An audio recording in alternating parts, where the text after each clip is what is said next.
scared. The news just came up as soon as I turned on the TV that there was multiple shootings. And in the background, I see my dad's truck. Something inside felt like my dad had already died. I need you to get up.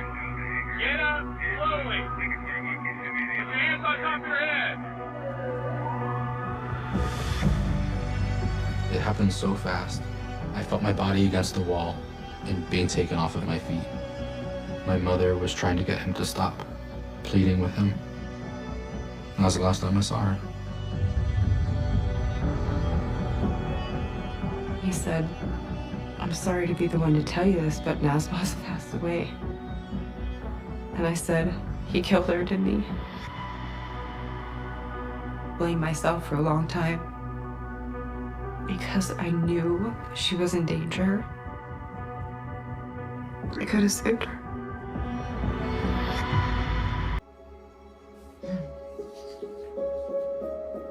Yeah.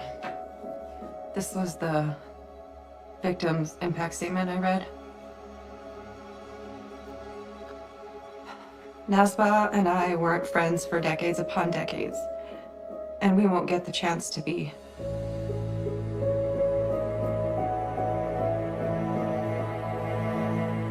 I wish for her sons a lifetime full of wonderful memories of a mother that spoke of them constantly. I pray for her sons to remember the way she smiled when she said their names.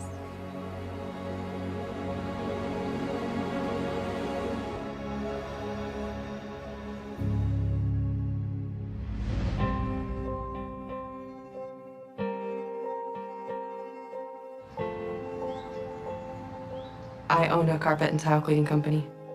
I got a phone call one day and it was Nasbah, and she said, "This is gonna be the weirdest phone call you get." I just immediately start laughing. I'm like, probably not, because I get a lot of weird ones. And she said, "My ex gave me your number. He had used your services and his house looks great. So can you come to my house?" And I'm like, that is not even weird. We were just both laughing right off the bat. And we stayed on the phone for an hour, and that was it. We were friends from that day on. She was just so funny and easygoing, and I think that we recognized in each other that friendship right off the bat.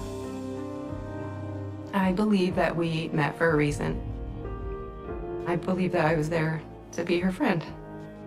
Even though she was only in my life for a really short time and she was taken way too soon, I could have saved her. If I tried harder, I could have saved her.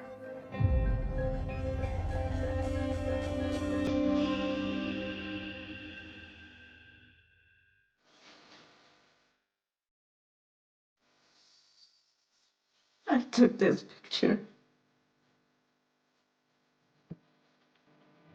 My dad had the face of somebody that was mean. I would always get that from my friends. But as soon as he started talking, it was just funny, jokes. Wherever he was, it was laughter.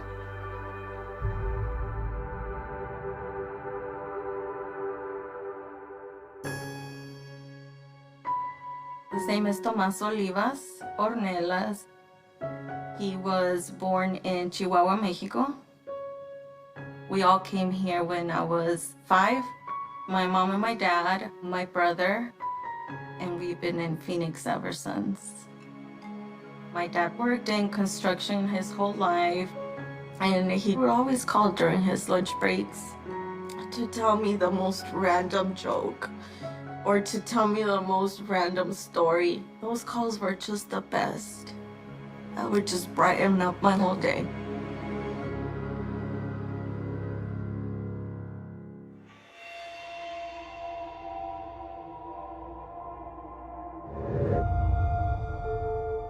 My dad didn't call at his normally time. And I think it was like around 1 when I got my brother's call.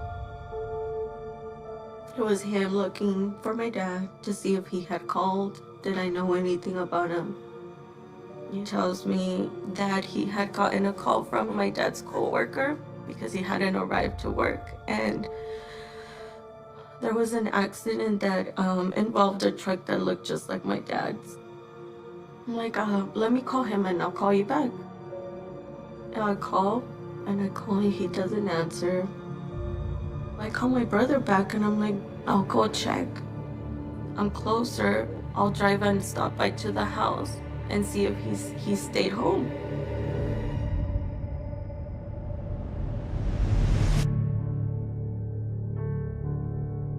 I get to my dad's house. The truck's not there. And start calling out for him. Dad, Dad, are you here? Opening every door in the house. No. The feeling was there. Something's wrong. I just stood there in the living room. I don't know what, but I turned on the TV. The news just came up as soon as I turned on the TV that there was multiple shootings. And the image of the news reporter speaking in the background, I see my dad's truck. I remember being so scared.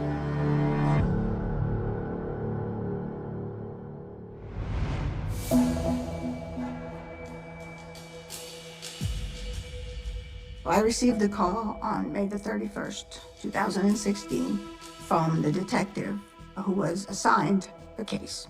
And she informed me that there had been a shooting in Mesa.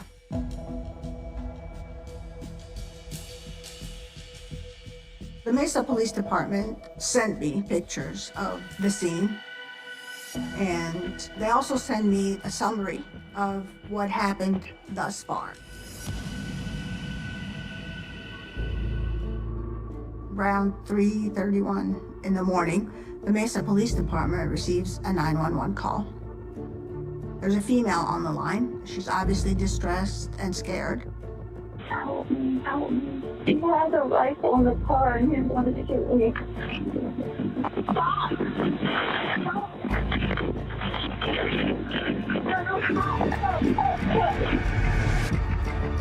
And then the dispatcher hears shots fired.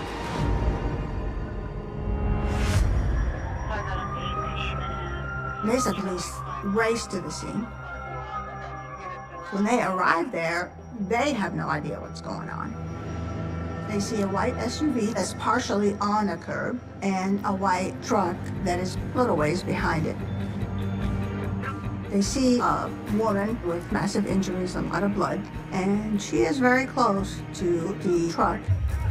And then the male who was sitting in the truck, and his body was riddled with bullets, and he was alive. But their attention is focused on this man who's standing behind the SUV, who immediately throws down a weapon, a large AR-15. I can't see his hand. We got one thrown out, the other two are definitely shot. John, anything we got a suspect outstanding? We have two vehicles here, and possible the shooter might be the one we have at gunpoint. There's no way for the officers to know what this person's going to do next. I need you to get up! Get up slowly! Put your hands on top of your head! They don't know if there are other victims, if there are other perpetrators, if there are other weapons, if somebody else is waiting to ambush them. Come back towards my boys! Back! Back! Back! Back! Get down on your knees right there!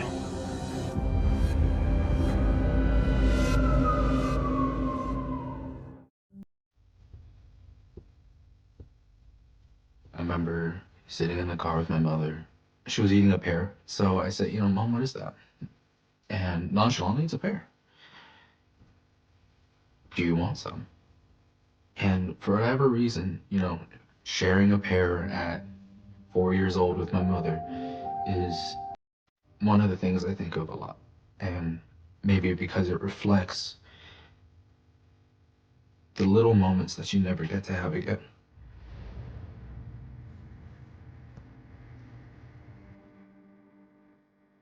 When someone passes, all of those small moments that were otherwise relatively minuscule suddenly become very treasured.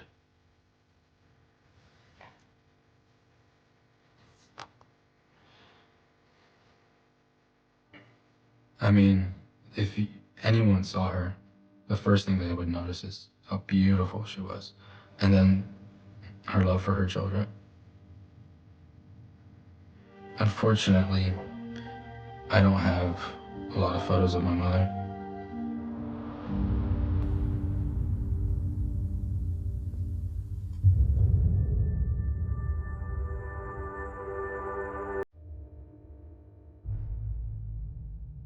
My mom tells me that she's getting married, that she met a man. His name's Chris. I hear my mom's voice and how ecstatic and happy she is. She was hopeful that we would be a complete family again. From the moment that I met him, I was extremely attached to him. He was very charismatic. And I wanted to only see the best in him. My mother only wanted to see the best in him. She was happy. I was happy.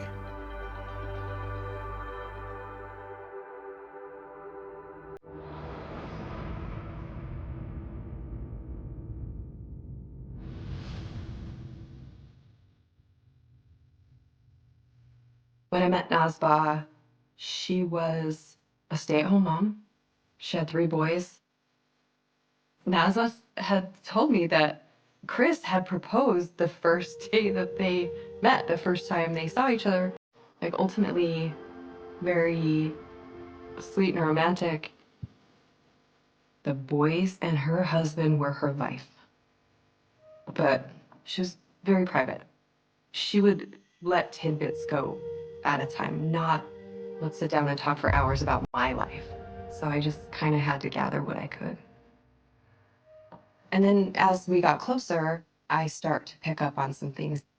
You can tell when a friend is texting their spouse and you can feel the irritation. From the tidbits that I've gathered, he was an argumentative person.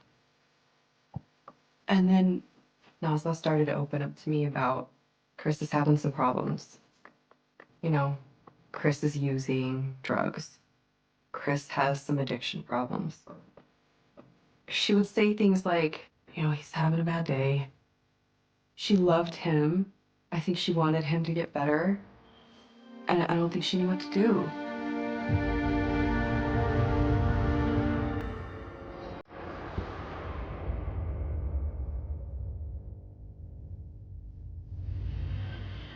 It's very chaotic. They don't know who anybody is. Nobody's been identified, and they're trying to figure out what's happening. Are you plugged up? Go ahead and get him. Copy.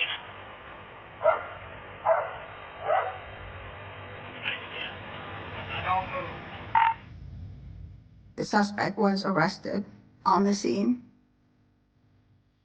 It turned out that his name's Christopher Glenn Wright.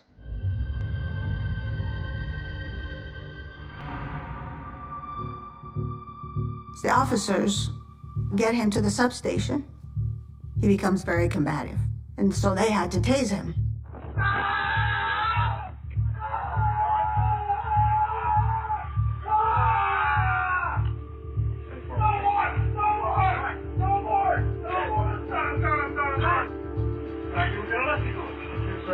You fully understand that what happened here is your fault, right? Yes, sir. Are we done? Yes, please. I want to go to the room. They were able to get him under control and take him inside the station.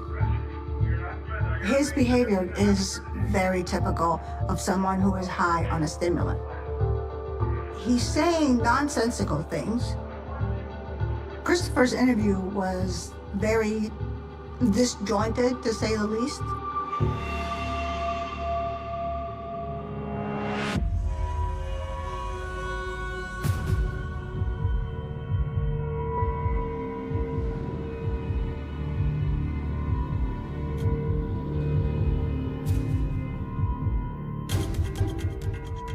We had to figure out if there was a connection between the two victims. The questions in my mind were, well, what happened here? You know, could this have been a love triangle that sort of culminated in this act of violence? I didn't have a lot to go on at the time.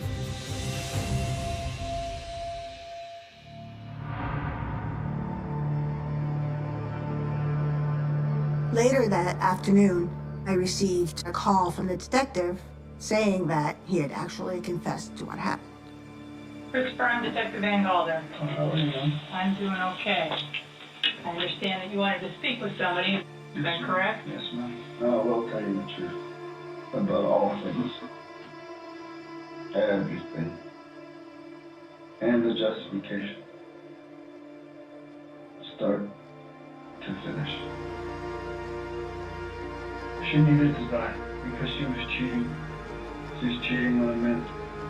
My she always told me it was him, so I didn't care. And I know that she had a relationship with a Mexican man. But I saw a Mexican and her getting into the car, and I lost it. Lost it. So I got out my rifle, Daniel Defense 5.56, Mark 18, and I fired probably 3 rounds into her and 3 rounds into the other gentleman.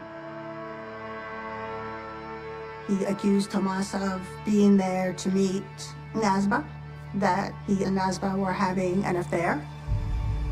He killed them because they deserved it, is what he said. So you went in with the thought process that you were going to kill this guy? Oh yeah, Okay. that was my intent because of what's been done to me. Right. I hate those. I'll do it again. He didn't have any remorse or expressed any remorse. He said it himself. I didn't feel anything, and I would do it again.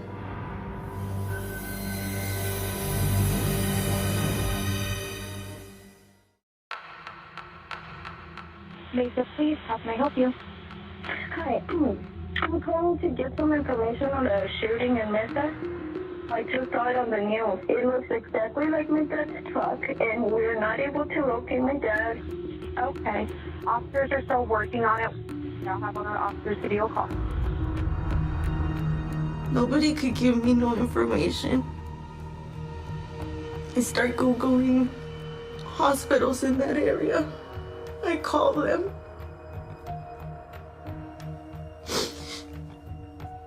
We don't have anybody with that name. That's all I kept getting.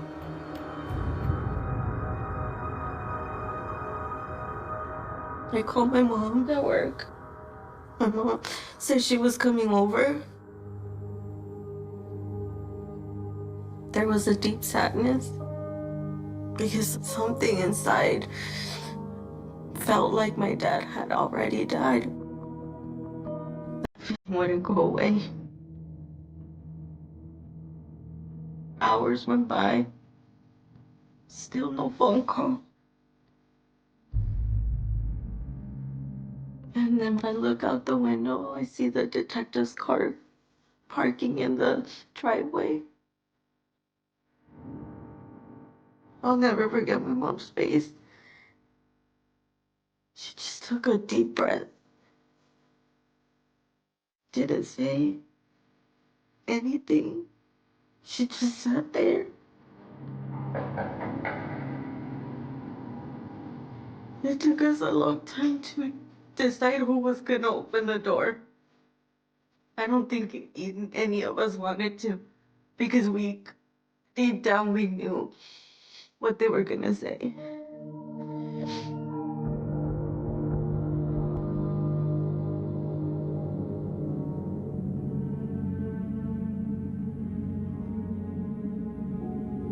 She asked for us to describe my dad.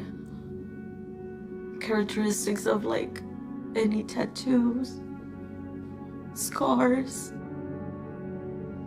When I told her that my dad had a colonoscopy bag on his stomach,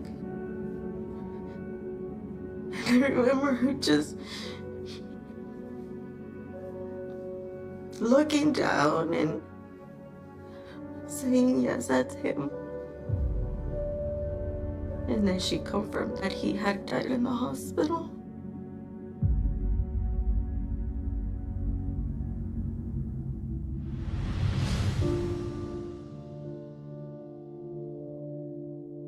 Over the years, I started to grow apart from Chris. I think it was progressive. There was a period where he lost his job. He had tested positive for marijuana use at his work. And that's when you can tell that Chris was angry about everything. I was an overweight child, and Chris started calling me names and teasing me about that. He would mimic me and mock me. My mother would oftentimes step in. Chris, knock it off.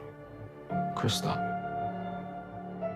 But over time, she stopped intervening with Chris. Chris became a lot more aggressive. He would smack my younger brother, he would smack me. He would smack my mother. He would grab her by the face and say, "Kiss me." And if she refused, he would kiss her anyways. And he might smack her until she kissed him. Maybe grope her or do things like push her over the counter and stuff like that.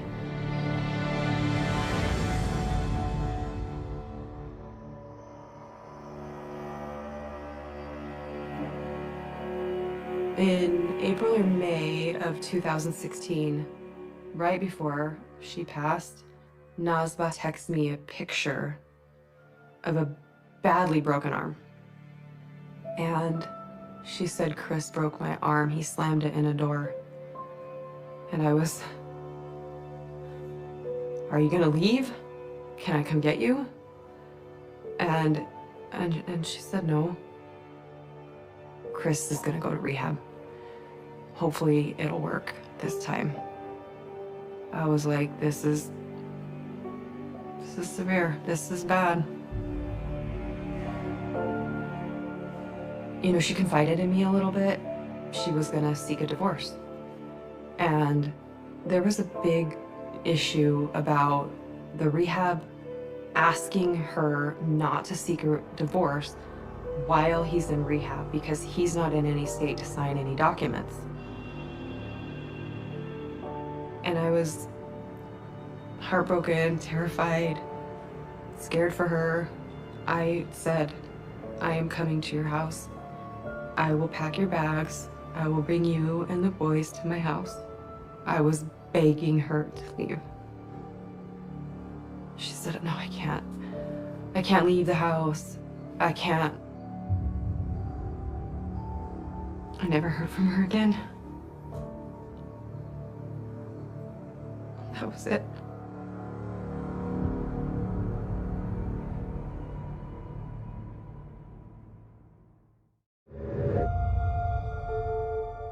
As with any situation in domestic violence, it's very progressive and slow. I didn't realize that our home was not normal and that it was abusive until I had graduated high school.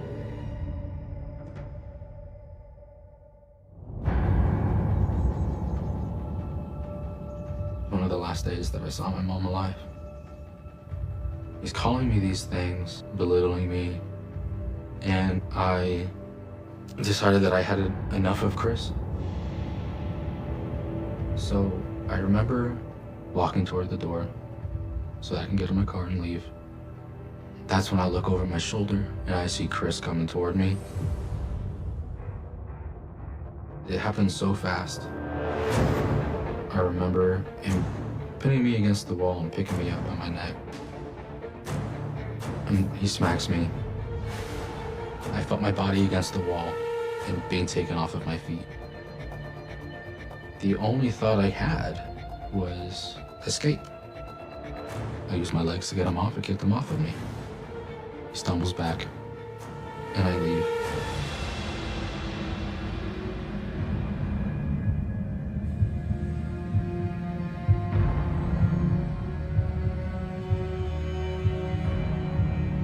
My mom calls me crying.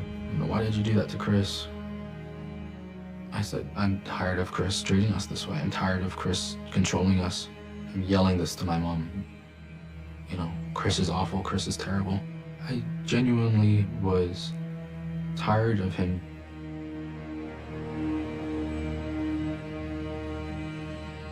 When I came home, my mom's in the car with Chris. Chris didn't really talk to me at all. He refused to engage with me. I come to her side of the car, talking to her. She says she's gonna be back later. The entire time, Chris just looked straight ahead, didn't engage with any of us, didn't look our way, just was silent. And then my mom drove off. And they never really did say where they were going. That was the last time I saw her.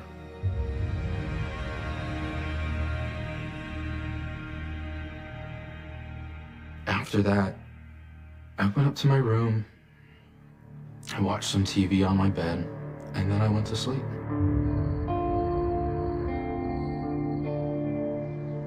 So I wake up the next day, relatively early in the morning, maybe around 7 or 8.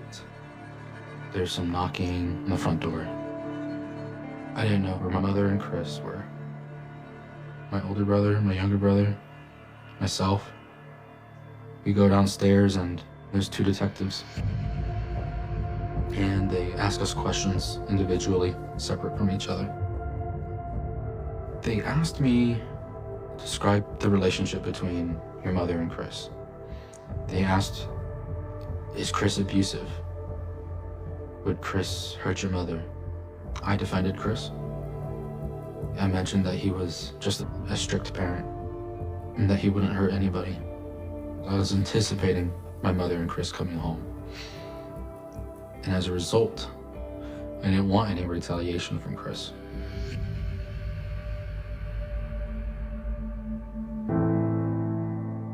After they spoke with me, she looked at us and said, Chris hurt your mother really badly, and she didn't make it. And my brothers and I look at each other, kind of confused. And she says, your mother's dead. I remember my younger brother wailing, my older brother crying and trying to console my younger brother. And I just remember not being able to accept it, that it had happened.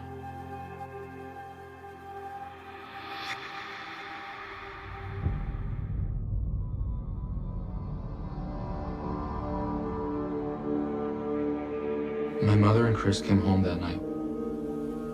I was asleep, but my brother was awake, and Chris started going around the house, searching bedrooms, and pointing flashlights at everybody. What that means to me is that he was pointing his rifle at everybody in the house. My mother was trying to get him to stop, pleading with him. Chris, stop. Chris, knock it off. And they both left the house again. My mother was intentionally trying to get him out of the house so as not to harm us. She made a lot of sacrifices in her life, and on this day, that was one of them.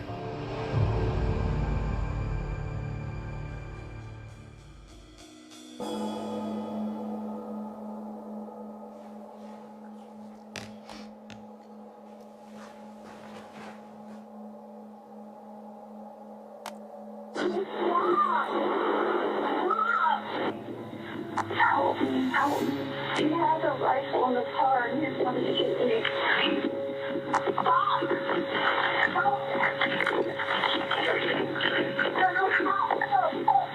We're gonna get you started as well. Thank you. I'm gonna get this line open. Okay, I'm gonna stand.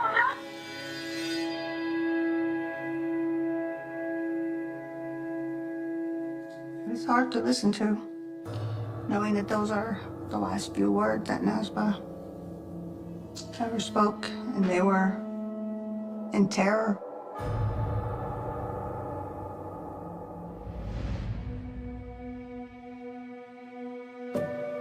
Christopher Wright had killed his wife, basically in the middle of the street.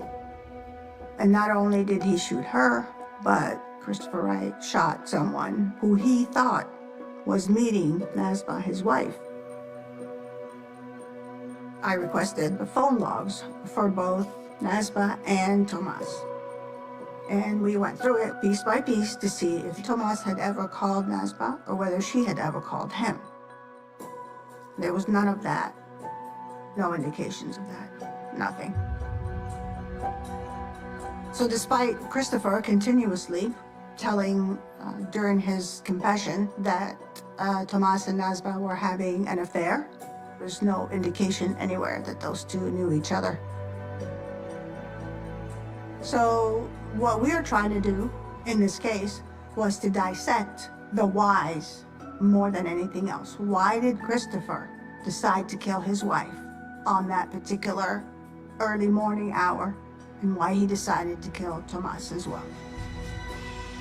After I was able to review all the evidence, the photos, the reports, and the interview with Christopher Wright, this is what we figured happened in this case.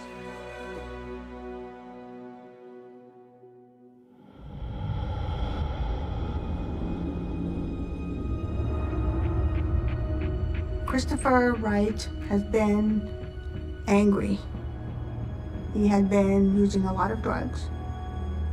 Christopher had marijuana, trazodone, tramadol, and Zoloft in his system.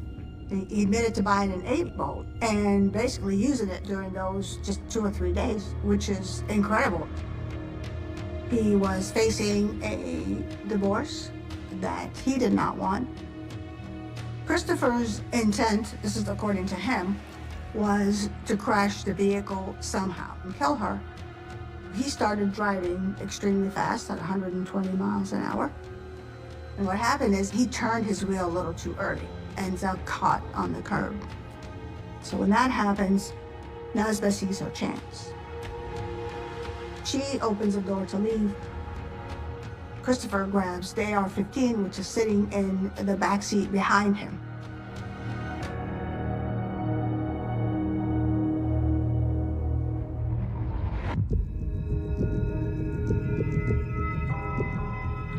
Tomas was on his way to work at a construction site. We have no way of knowing what Tomas was thinking, but would have seen that the SUV's on a curb, and I believe that his first thought would have been, this was an accident and maybe somebody's hurt. And he sees a woman open the door and start running towards him, and I imagine him concentrating on her. And she's screaming, my husband has a gun, he's going to shoot. And by then she was almost to safety. Chris comes out of the driver's side and he shoots her full of bullets. And then he immediately turns his gun on Tomas. And at that point, I don't believe that Tomas had a chance at all.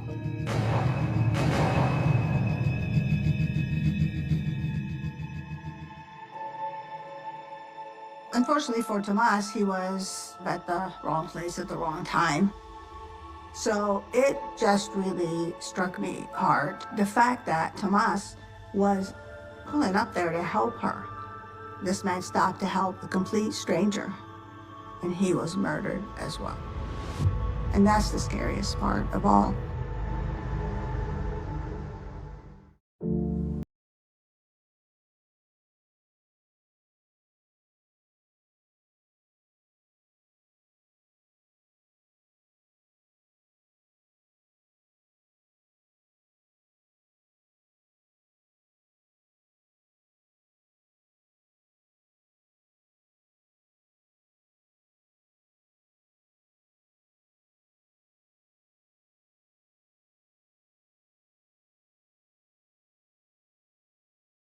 Passed away.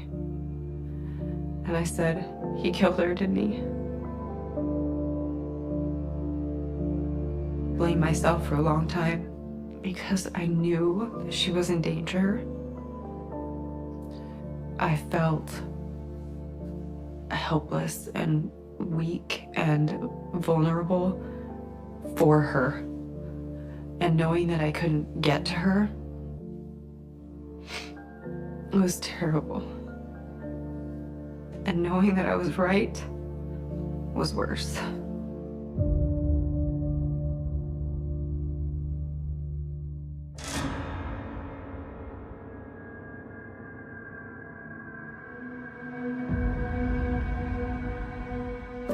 In this case, we were seeking the death penalty because, for me, it was a premeditated murder.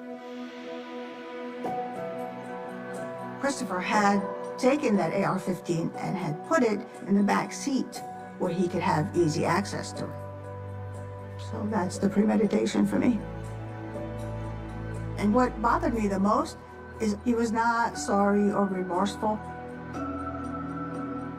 And in my 21 years at the county attorney's office, there has not been very many people who didn't show any remorse.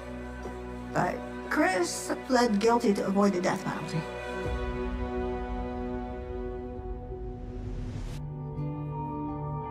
On 5/31/2016, at approximately 5:45 a.m., I was involved in a motor vehicle accident when I noticed my wife was on the phone with what was sounded like 911 dispatch. My wife left the vehicle and ran around the hood towards the pickup truck that I was stopped to the west of my vehicle. I exited the vehicle using the driver door and approached Nazba and tried to pull her back towards my vehicle by her hair. She continued to talk on the phone to what I assumed was 911 dispatch. And at that time, I returned to my vehicle, got an assault rifle, and fired 3 shots at Nazba and 3 shots at a man later identified as Tomas Olivas Ornelas.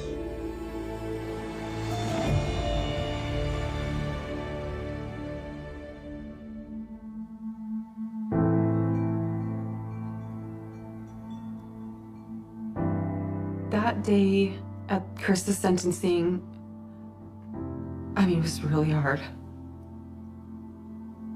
I was mad and hurt, but that's not what I wanted to bring to the courtroom that day. I wanted her there. And I wanted, ultimately, Chris to know that she was there and she would not be forgotten.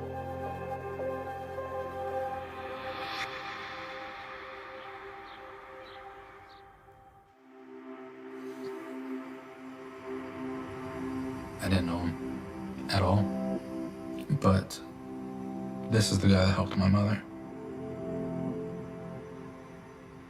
Tomas died being the last kind face that my mother would see. He died being a great man. Right now, I'm finishing 5.5 years of active duty Army service. I am married to the most wonderful and loving woman.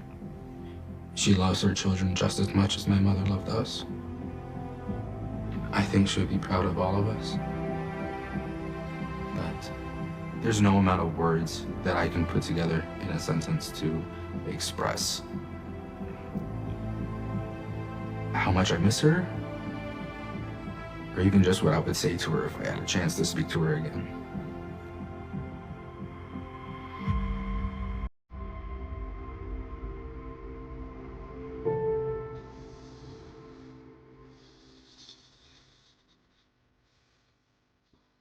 This is her.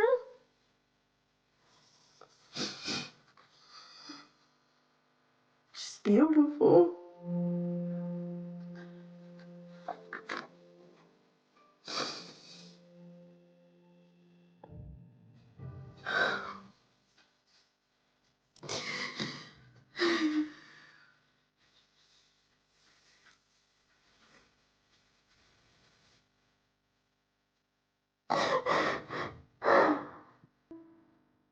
Her baby boy. Her smile. She looks happy.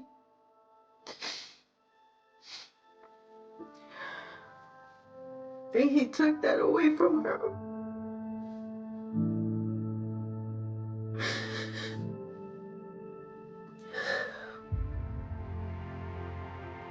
All I can wish is for him to come back.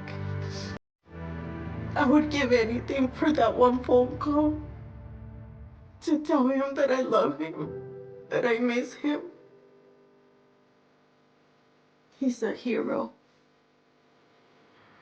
He didn't think twice about helping somebody else without even thinking of the consequences. He will forever be my hero.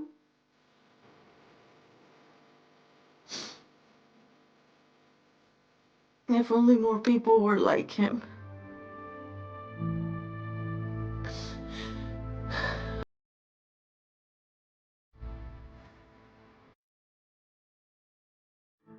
The call arrived at 6:17 on a gray November morning, the kind of morning when the sky over rural Michigan looked like cold steel pressed against the earth. It lasted less than 30 seconds. No frantic screams, no desperate plea for help, just a frightened voice that whispered, "I think something happened on Hollow Creek Road." Before the line went dead, by the time deputies reached the isolated stretch of pavement, the silence was almost unbearable. A sedan sat abandoned near a shallow ditch, its driver's door hanging open, as if someone had stepped out only moments before. The headlights still glowed through the fog. The engine had cooled. Frost was beginning to gather across the windshield. There were no signs of a collision. No blood on the asphalt, no obvious struggle. Only a purse resting neatly on the passenger seat, a single leather shoe lying several yards away, and footprints leading toward the dense tree line before disappearing into frozen ground. The driver was 28-year-old Emily Carter, a local elementary school teacher known for arriving early every morning and never missing a family dinner without making a phone call first. Friends described her as cautious. Her parents said she never took risks. Detectives would later repeat the same sentence again and again. People like Emily don't simply vanish. Yet, that was exactly what happened. Within hours, helicopters swept across empty farmland. Search dogs moved through wetlands where reeds rattled in the bitter wind. Volunteers formed human chains across harvested cornfields, calling Emily's name until their voices cracked. Divers searched icy ponds. Mounted officers combed narrow trails cutting through state forest. Nothing. Not a jacket. Not a phone. Not a single trace that explained where she had gone. Television stations interrupted regular programming. Missing person posters appeared in grocery stores, gas stations, churches, and school hallways. The entire county seemed frozen alongside the weather itself. Every conversation eventually circled back to the same impossible question. How does someone disappear in the middle of an empty road without anyone seeing a thing? At first, investigators believed they were racing against time. The first 24 hours became 48. 48 became a week. A week became a month. The urgency slowly transformed into uncertainty. Detectives reconstructed Emily's final known movements with painstaking precision. She had finished work just after 4 in the afternoon. Security cameras showed her leaving the school, carrying graded papers and a coffee tumbler. She stopped at a neighborhood grocery store shortly before 5, smiling politely at the cashier while buying soup, bread, and a carton of milk. A receipt confirmed the purchase. Surveillance footage showed nothing unusual. At 5:43 p.m., she spoke briefly with her younger sister. "I'm almost home." Those 3 words would haunt her family for decades. The drive should have taken less than 20 minutes. She never arrived. Investigators examined every inch of her vehicle. No fingerprints except her own, and those expected from family members. No signs of forced entry. No defensive wounds indicated by blood or damaged interior panels. Her wallet remained untouched. Cash was still inside. Credit cards had never been used again. If robbery had been the motive, it made no sense. If she had fled voluntarily, why leave everything behind? The questions multiplied faster than the answers. Neighbors living along Hollow Creek Road reported hearing nothing unusual that evening. No gunshots. No crash. No shouting. One farmer claimed he noticed headlights stop near the roadside around dusk, but assumed someone had pulled over to check directions. Another resident thought she heard a vehicle accelerating into the darkness. But memory becomes unreliable when filtered through tragedy. Rumors spread with astonishing speed. Some insisted a serial predator was roaming rural highways. Others whispered about drug traffickers using abandoned logging roads after sunset. A few pointed toward local hunters, convinced someone had witnessed something they should never have seen. Every theory carried just enough possibility to survive. None survived scrutiny.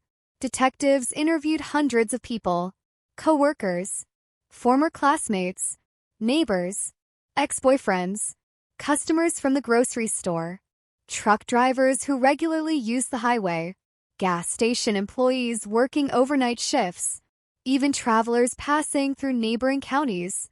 Thousands of pages filled with statements, thousands of hours of interviews, thousands of dead ends. Then came the first break, or what appeared to be one.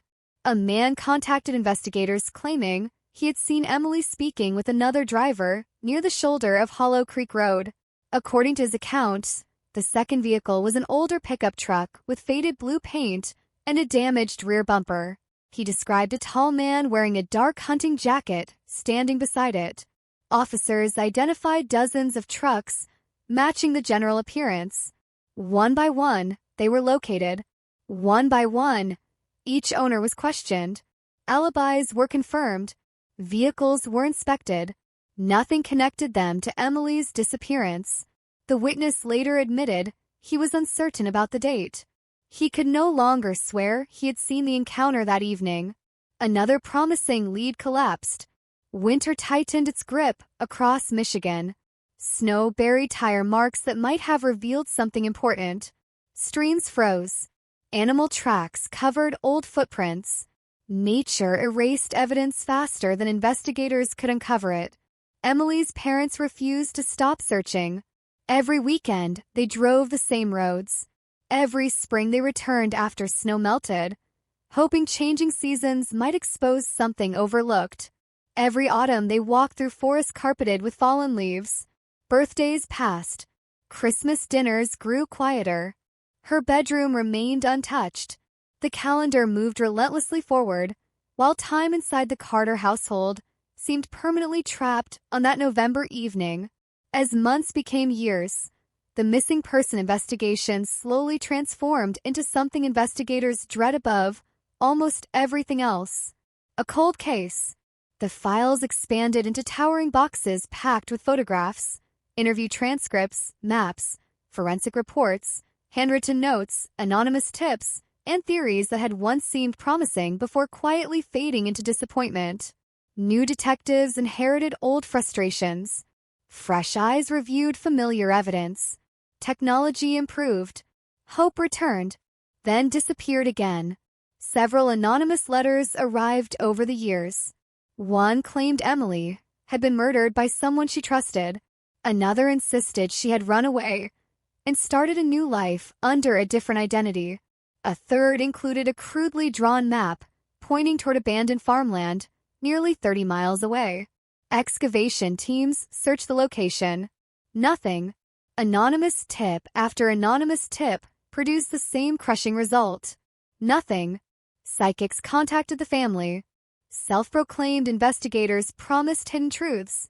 Television producers arrived searching for dramatic interviews. Internet forums filled with elaborate theories connecting Emily's disappearance to unrelated crimes across multiple states. The louder the speculation became, the quieter the facts seemed. Those facts remained painfully simple. Emily left work. Emily bought groceries. Emily made one final phone call. Emily vanished. Years slipped away. Children who had once attended Emily's classroom graduated from college. Businesses changed ownership. Roads were widened. Cell towers replaced old telephone lines. Entire neighborhoods appeared where open fields had once stretched toward the horizon. Yet Hollow Creek Road never escaped its reputation.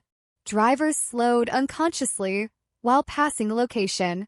Parents warned teenagers not to stop there after dark. Hunters avoided nearby woods despite abundant deer. The road had become something larger than asphalt. It had become a question no one could answer. Every anniversary revived public attention. Newspaper headlines asked whether justice would ever come. Local news stations replayed Emily's smiling photograph. Investigators repeated the same request. If anyone remembers anything, no matter how small, please contact us. Silence answered. Then, almost 25 years after Emily disappeared, something happened that nobody expected. Not a confession, not a body, not a forgotten witness walking through the station doors. Instead, it began inside an evidence room, a room filled with sealed boxes coated in dust, a room where forgotten objects waited patiently while science continued advancing year after year. A newly assigned cold case investigator believed every unsolved file deserved another examination, regardless of age. Cases once considered impossible had been solved elsewhere through methods unavailable decades earlier. Tiny traces overlooked by earlier technology could suddenly become powerful evidence. Emily's belongings were removed from storage. The grocery receipt, the coffee tumbler, her jacket, the purse, the leather shoe recovered beside the road. Every item was photographed again, cataloged again, tested again. The process felt routine, almost boring, until a laboratory technician paused over something so small that previous examinations had dismissed it as meaningless contamination. A microscopic fragment, barely visible, impossible to notice without advanced imaging. On its own, it proved nothing. Yet it did not belong, and for the first time in nearly a quarter century, detectives felt the cold case move, not because they finally knew what had happened, but because the silence that had buried Emily Carter for decades had just produced its first unmistakable crack. The lab report arrived without ceremony, just another digital file sliding into an inbox already drowning in decades of silence. But the moment Detective Rowan Hale opened it, something shifted in the rhythm of the case, like a pulse returning to something long presumed dead, because the fragment recovered from Emily Carter's abandoned vehicle was not random debris, not environmental contamination, not the kind of meaningless residue cold cases accumulate like dust over time. It was manufactured, shaped under controlled conditions, and most importantly, it carried a traceable elemental signature that did not belong to rural Hollow Creek Road. Not in 1998. Not in any known record since the highway was paved. And that single contradiction was enough to pull the entire investigation back from the grave it had been buried in for 25 years. Hale didn't announce it to anyone at first, not even his partner, because experience had taught him that cold cases had a cruel habit of pretending to wake up only to collapse again under closer inspection. But he ran the sample through every comparative database available, state archives, federal materials registries, even private industrial logs that most investigators never thought to access.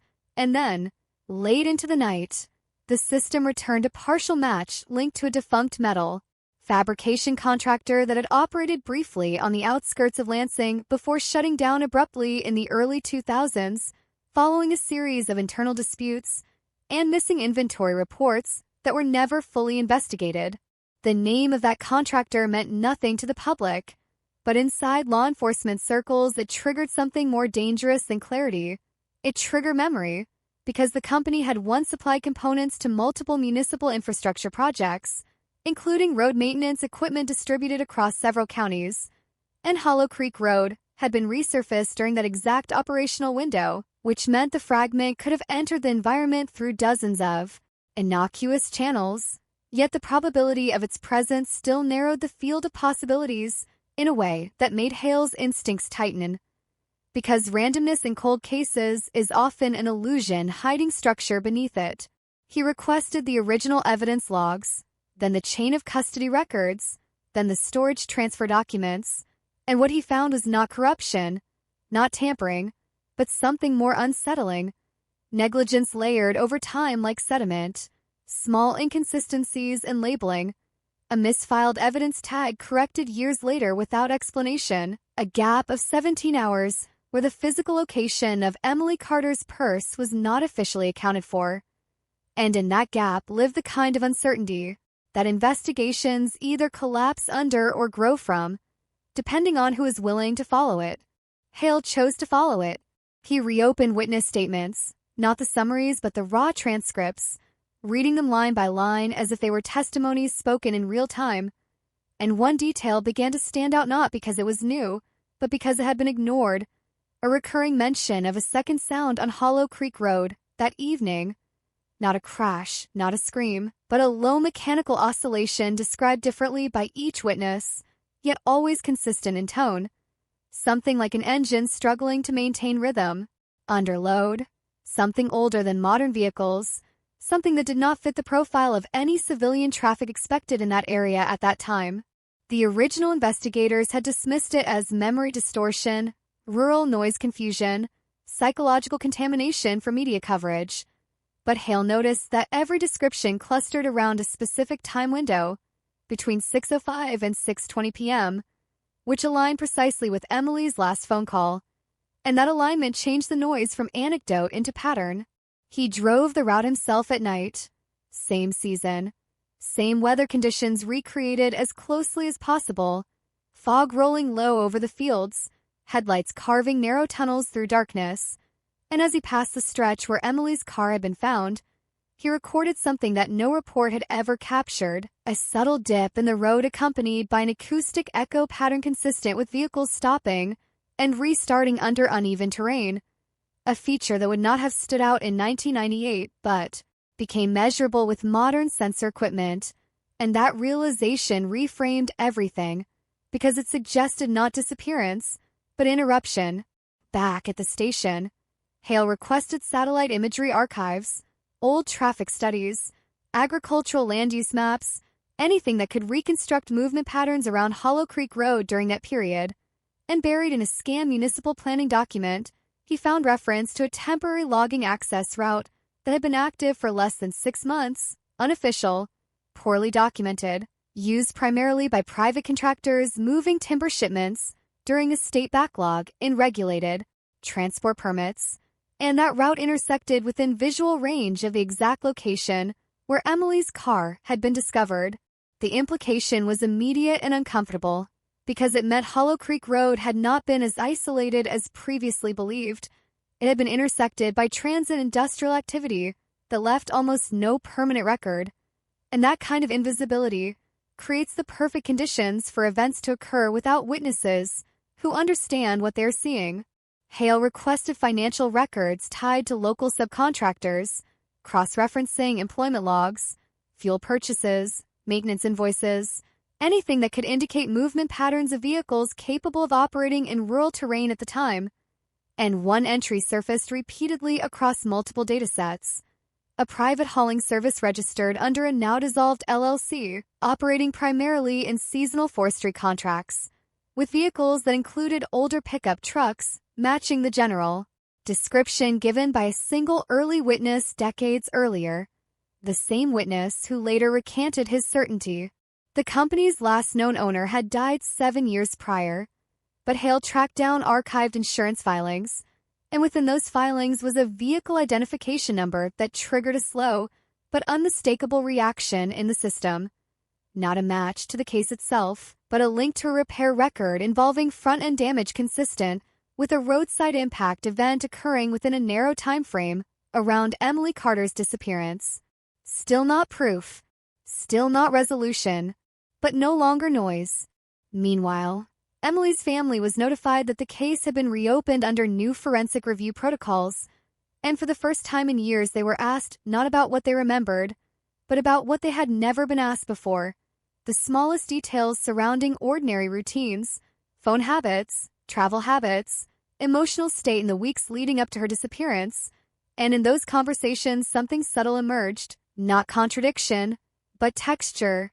Emily had recently begun taking a slightly different route home, not out of fear, not out of habit change, but because road construction had temporarily altered traffic flow near the school district, a detail that earlier investigators had logged but never fully contextualized.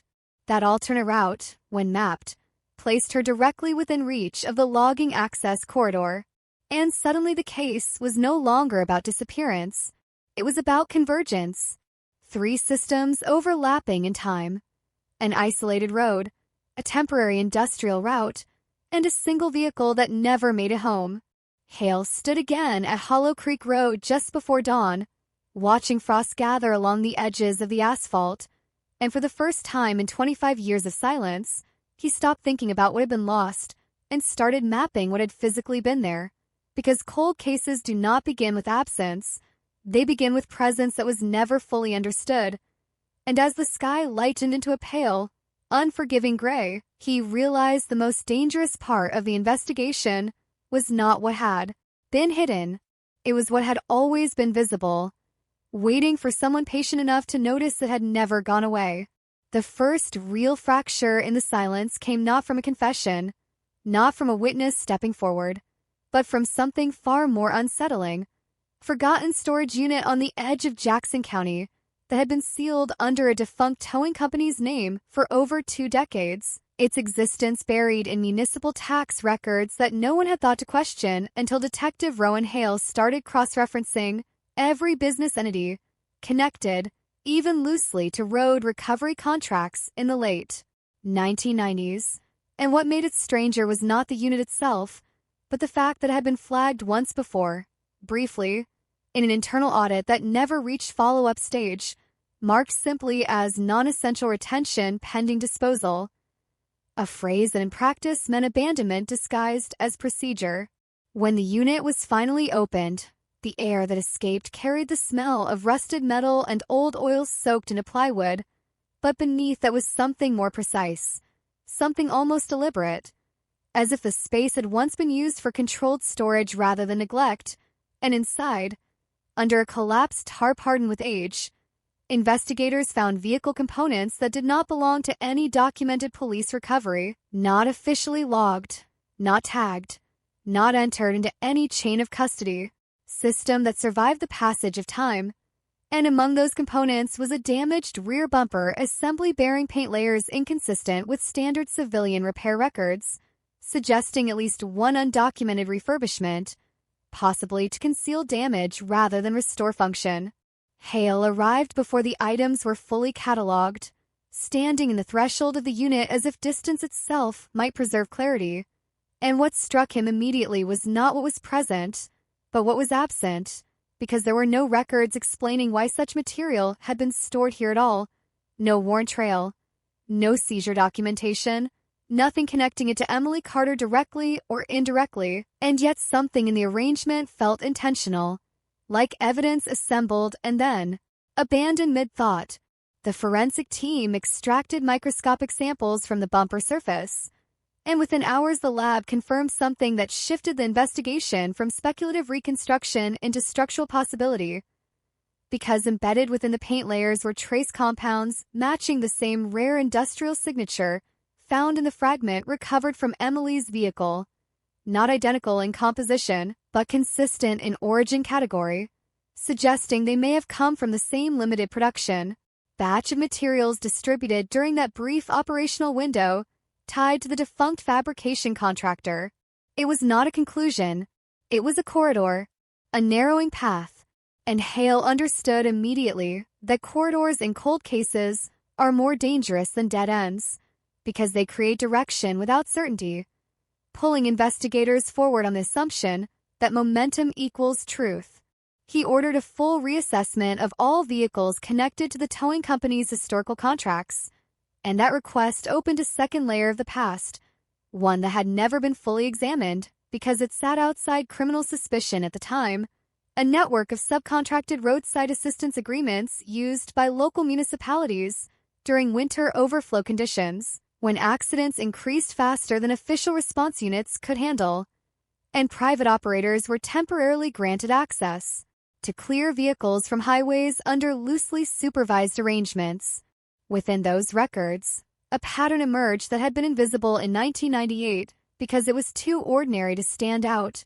Repeated assignments along rural corridors during early evening hours, including multiple dispatches routed near Hollow Creek Road within a narrow seasonal window, and one particular vehicle identifier appeared with unusual frequency, a dark pickup truck registered under a holding name that masked its true ownership, operating under different contract labels depending on jurisdiction, a method that made it appear as though multiple independent vehicles were involved, when in reality, it may have been the same unit cycling through different administrative identities. Hale traced the registration chain backward through paper archives stored in a county annex that had nearly been scheduled for disposal during a budget restructuring, and there, in faded ink and scanned microfiche records, he found a maintenance log entry describing front-end repair work performed less than 48 hours after Emily Carter disappeared, citing minor collision damage sustained during roadside obstruction removal, a vague classification that allowed for broad interpretation and required no incident report unless law enforcement was directly involved. No law enforcement report existed, at least none that had survived, but the timing was precise enough to stop Hale's reading for several seconds longer than necessary, because coincidences in cold cases rarely align with such discipline. Meanwhile, Emily's personal timeline was being reconstructed again from scratch, not through surveillance or witness memory, but through digital remnants that had survived early data migration systems, email archives, school administrative logs, payroll timestamps, and even automated voicemail backups. And what emerged was a picture of consistency so stable it had previously masked subtle deviation, until analysts noticed that in the 2 weeks before her disappearance, Emily had made 3 unscheduled late departures from work that were never logged in official attendance records, but appeared in building access card swipes that had been archived but never reviewed in chronological sequence. Those late departures all occurred on days when weather conditions were deteriorating rapidly, reducing visibility across rural routes, and each time she left, she traveled west instead of north, a directional deviation that placed her closer to the logging corridor intersection identified earlier by Hale. The significance was not that she changed her route, but that the change was temporary, situational, and repeated under similar environmental triggers, suggesting adaptation rather than routine alteration, which meant she was responding to something, or someone. The investigation shifted again when a retired dispatcher came forward after seeing renewed media coverage, not with certainty, but with hesitation, the kind that comes from memories that have been partially suppressed by time rather than fully lost. And she recalled a call from that night that had never been included in the official case file. A request for non-standard roadside clearance along Hollow Creek Road, not categorized as emergency response, but logged under administrative overflow, assigned to a private contractor unit rather than law enforcement dispatch. And what made the dispatcher uneasy was not the request itself, but the timing, because it had been processed after official shift rotation, routed through a secondary approval channel that existed only during staffing shortages. She remembered the voice of the caller as calm, unusually calm, and that detail lingered in her recollection because most late-night dispatch calls carried urgency, frustration, or fear. But this one had none of those markers. Just instruction, just location, just confirmation. Hale requested the archived audio logs, but the system returned incomplete data, corrupted files, missing segments, degraded backups, the kind of digital erosion that happens when storage transitions are not properly stabilized across infrastructure upgrades. And yet, even in absence, structure remained. Metadata timestamps indicating that a file had existed, had been accessed, had been modified, and then partially deleted within hours of the incident. That deletion, whether intentional or procedural, became the first moment in the entire investigation where Hale felt the outline of human intervention behind the abstraction of bureaucracy. Not a conspiracy. Not yet, but a decision. At the same time, ground survey teams returned to Hollow Creek Road using modern geophysical scanning equipment, and beneath layers of resurfaced asphalt that detected anomalies in soil density consistent with prior surface disturbance. Not deep burial, not excavation at scale, but localized compression patterns suggesting that heavy vehicles had stopped in specific positions for sustained intervals, and those positions aligned with the shoulder where Emily's abandoned vehicle had been found. One anomaly stood out from the rest. A secondary depression in soil composition approximately 12 meters north of the original stop point, partially obscured by later road expansion work, indicating that another vehicle, may have been present simultaneously, positioned in a way that would have remained invisible to passing traffic, depending on angle, weather, and time of day. The implication was simple, but destabilizing. Emily had not been alone on that road, and whatever happened did not begin with disappearance. It began with contact. Hale returned to the Carter family home that evening, not to deliver conclusions, but to ask a question that investigators avoid until they believe the answer might finally exist. And as he sat in the quiet living room, where time seemed to have folded in on itself for 25 years, he asked whether Emily had ever mentioned anyone she was afraid of. Not directly, not dramatically, but subtly, in passing, in fragments that might have seemed insignificant at the time. Her mother hesitated for a long moment before speaking, and when she finally did, her voice carried something that had not been present in earlier interviews, not grief, but recognition, as if a memory long dismissed had finally been given permission to return. She said someone kept showing up where she didn't expect them to be. Not every day, not in a pattern that could be easily explained, just enough times that she noticed, just enough times that she stopped mentioning it, because noticing something without understanding it often feels more unsettling than ignoring it entirely.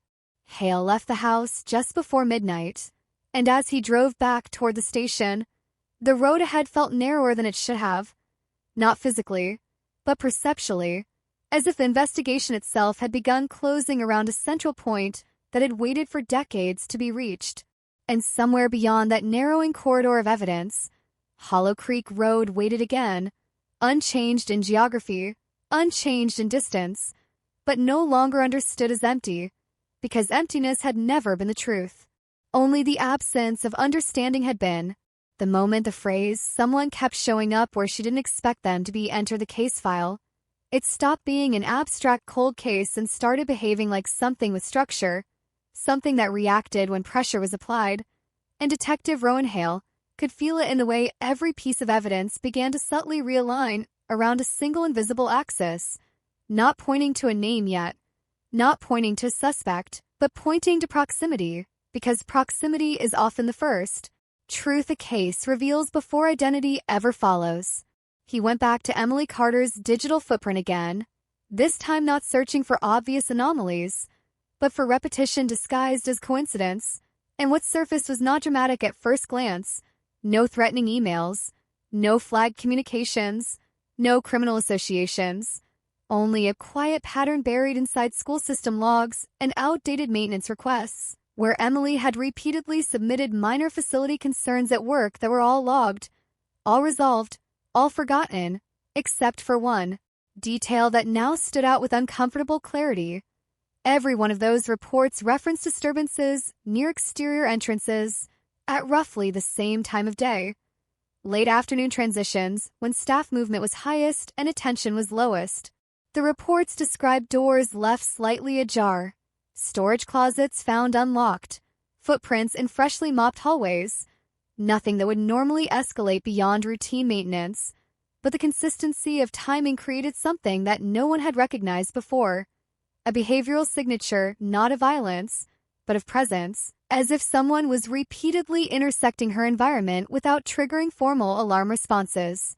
Hale requested facility access logs from neighboring buildings as well, expanding the radius beyond Emily's workplace, and in doing so uncovered something that had never been correlated across institutions before: a shared contractor network responsible for minor repairs and seasonal upkeep across multiple public facilities in the county during the late 1990s. A rotating workforce that moved between schools, administrative buildings, and municipal storage sites under different subcontracting, names that masked a centralized operational structure. And within that structure, one employee identifier appeared across multiple contracts tied to locations Emily frequented. Not a direct match, not a named suspect, just a recurring authorization code embedded in service logs, the kind of detail that would normally be dismissed as administrative noise. But Hale had learned that noise in cold cases often behaves like language once you understand where to listen. He traced the contractor's workforce records through archived payroll systems, some digitized, some still locked in paper storage, and eventually found a partially redacted employment file associated with a worker who had moved between multiple subcontracting firms during the exact time frame of Emily's disappearance. And while the name had been partially obscured in records due to privacy retention policies, a consistent pattern of assignments placed this individual near infrastructure routes, intersecting Hollow Creek Road on multiple documented occasions. Still nothing definitive, still nothing prosecutable, but enough to justify escalation. Hale requested a behavioral analysis profile, not of a suspect, but of a pattern, feeding in every known intersection point between Emily's movements and the contractor network's operational routes. And the resulting map that emerged did something the original investigation had never been able to do. It removed randomness entirely. What remained was a corridor of overlap. Not wide, not chaotic, precise.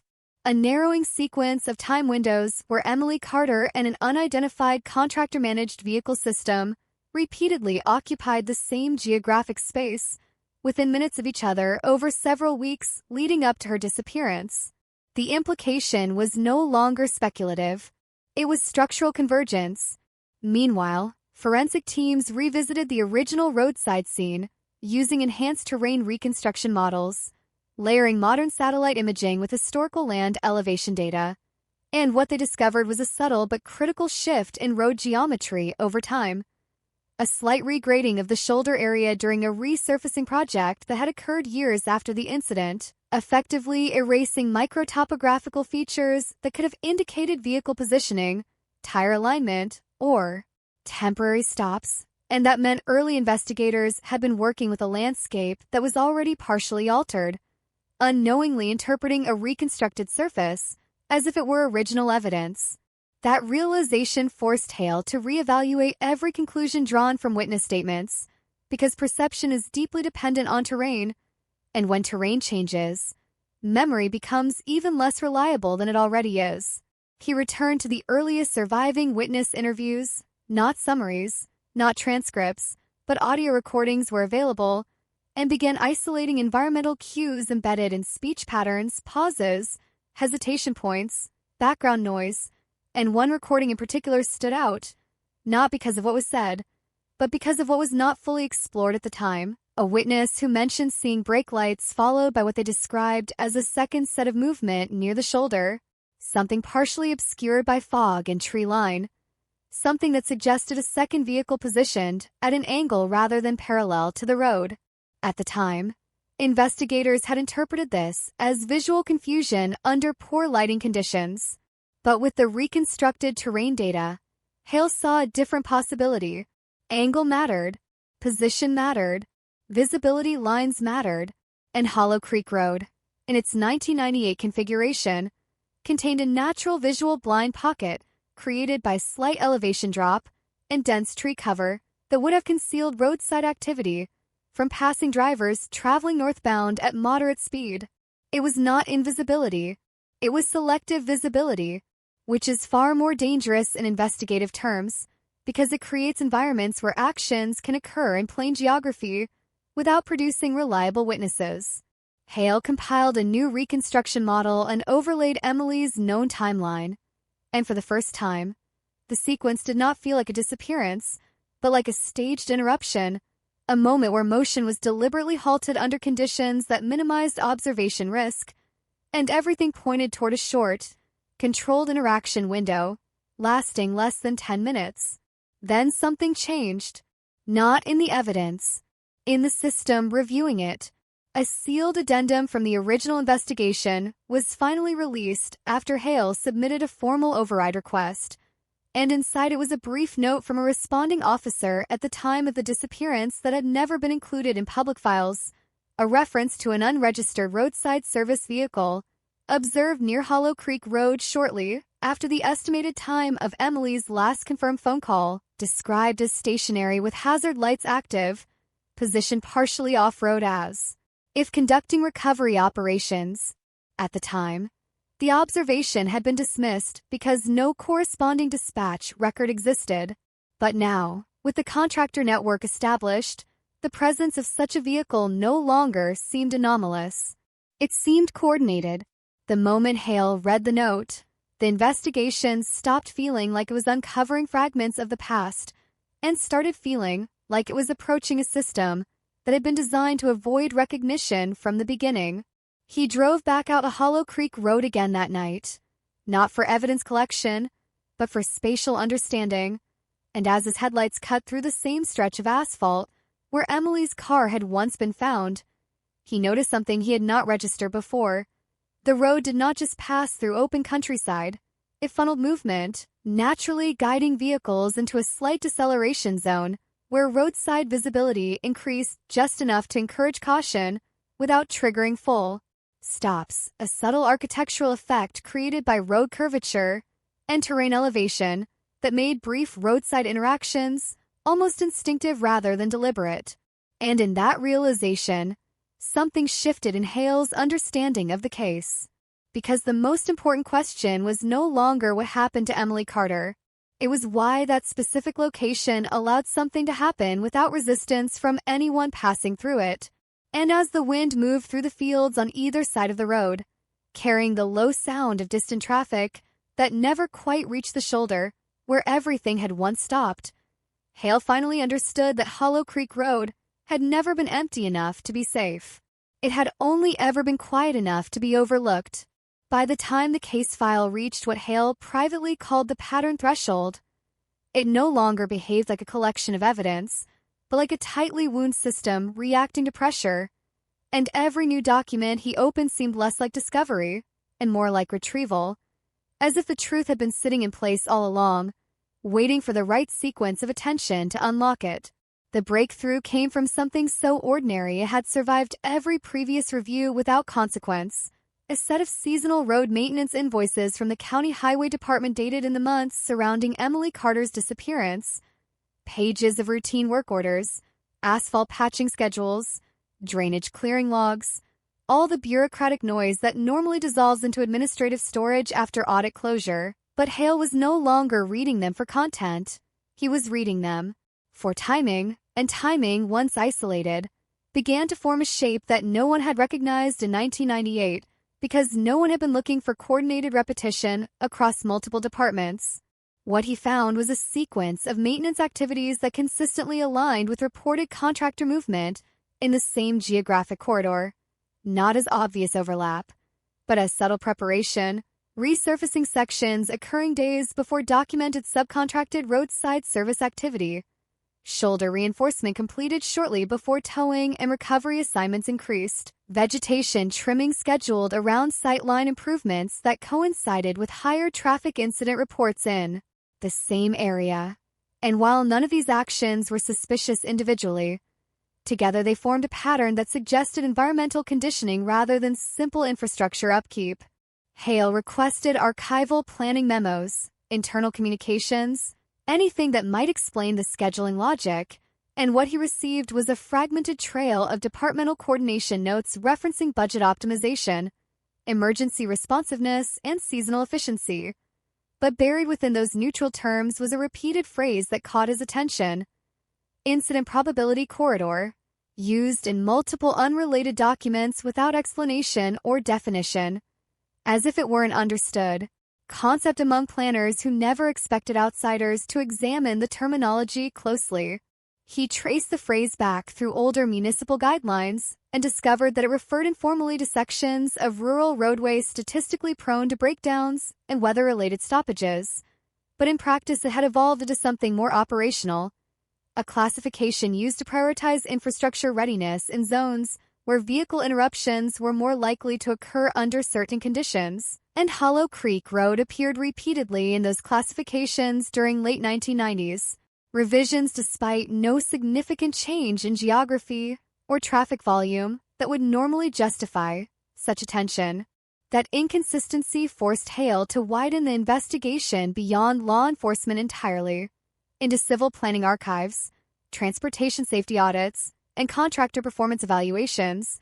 And in doing so, he uncovered something that had never been assembled into a single narrative before: multiple agencies operating independently, but reacting to the same underlying environmental classification system, each adjusting their schedules based on incident probability assessments that had been refined over time through accumulated roadside data.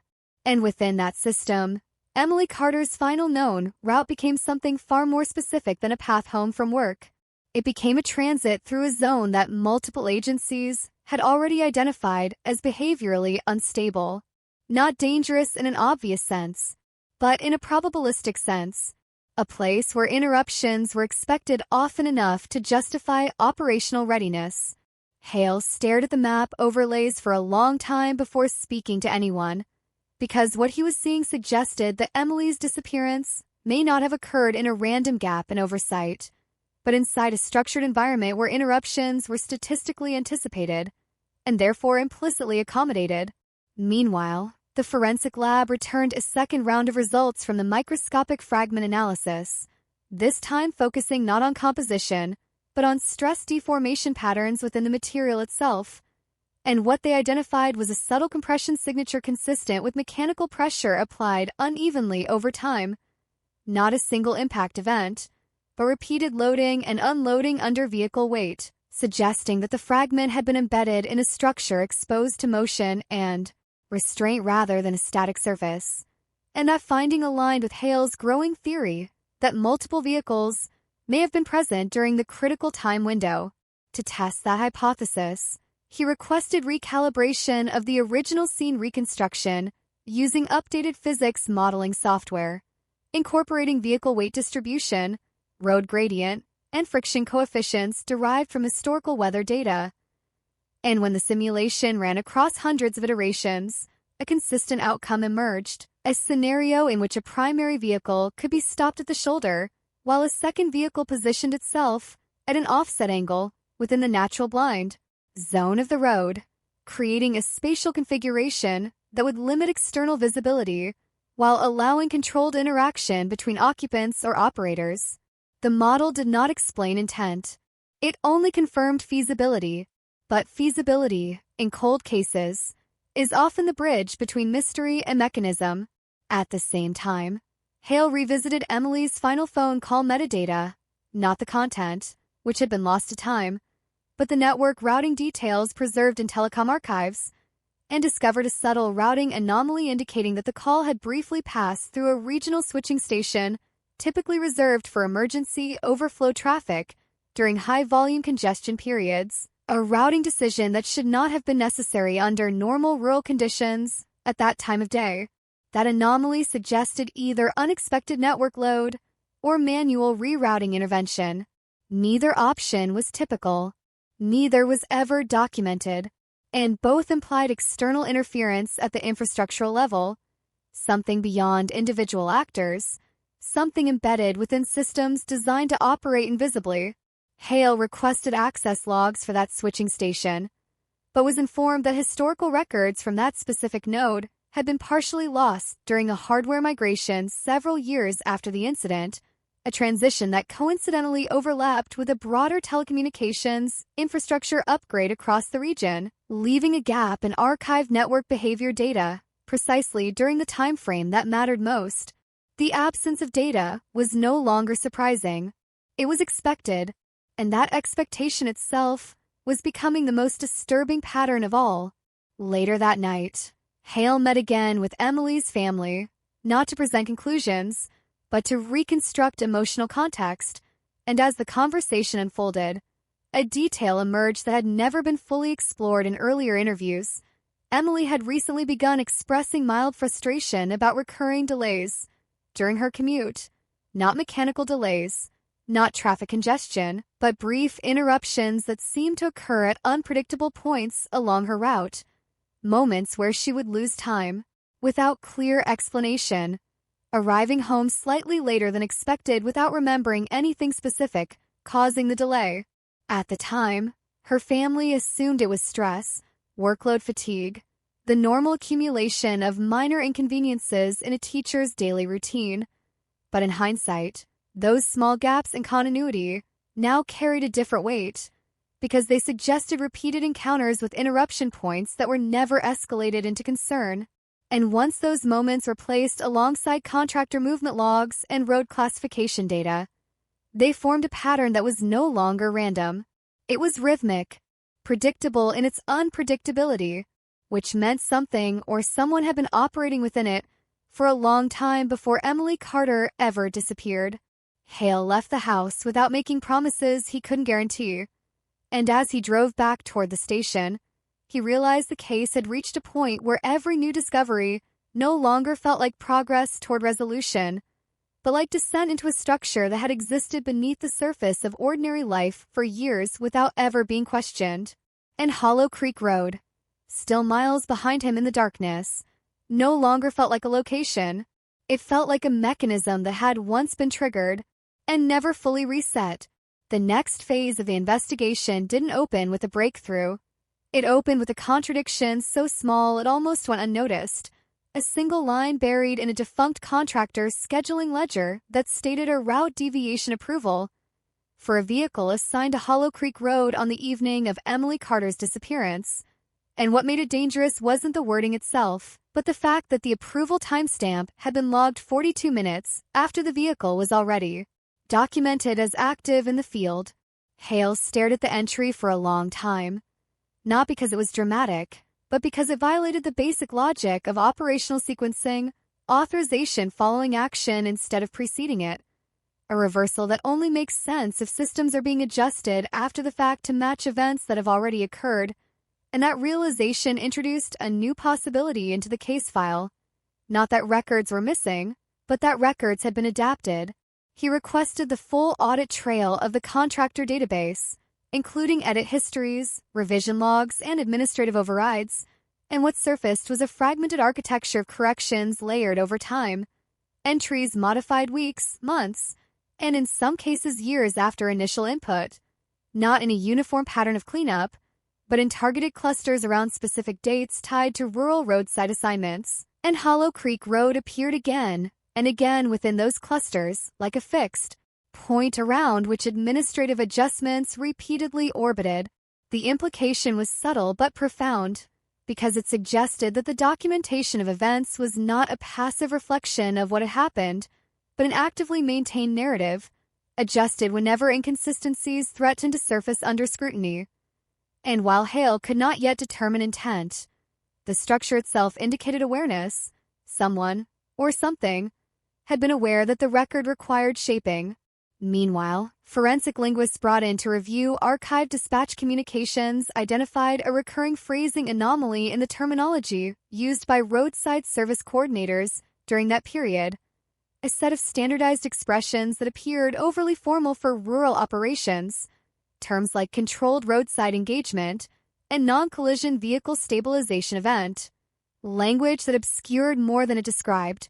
And while such phrasing might normally be dismissed as bureaucratic preference, its consistency across multiple departments suggested centralized training or directive influence. Hale followed that thread into archived municipal policy documents and discovered a now discontinued procedural guideline outlining coordination between public infrastructure teams and private recovery contractors during high-incidence weather cycles.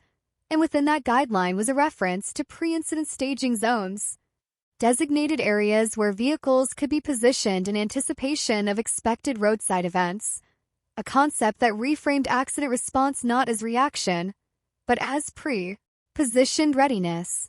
Hollow Creek Road was listed among those zones in a revision draft that had never been publicly circulated, not officially approved, not formally adopted, but distributed internally. That discovery changed the emotional temperature of the case, because it suggested Emily Carter's disappearance did not occur in an unstructured environment, but within a system that had already defined her route as statistically predisposed to interruption, a classification that no one had questioned at the time because it was framed entirely within logistical language.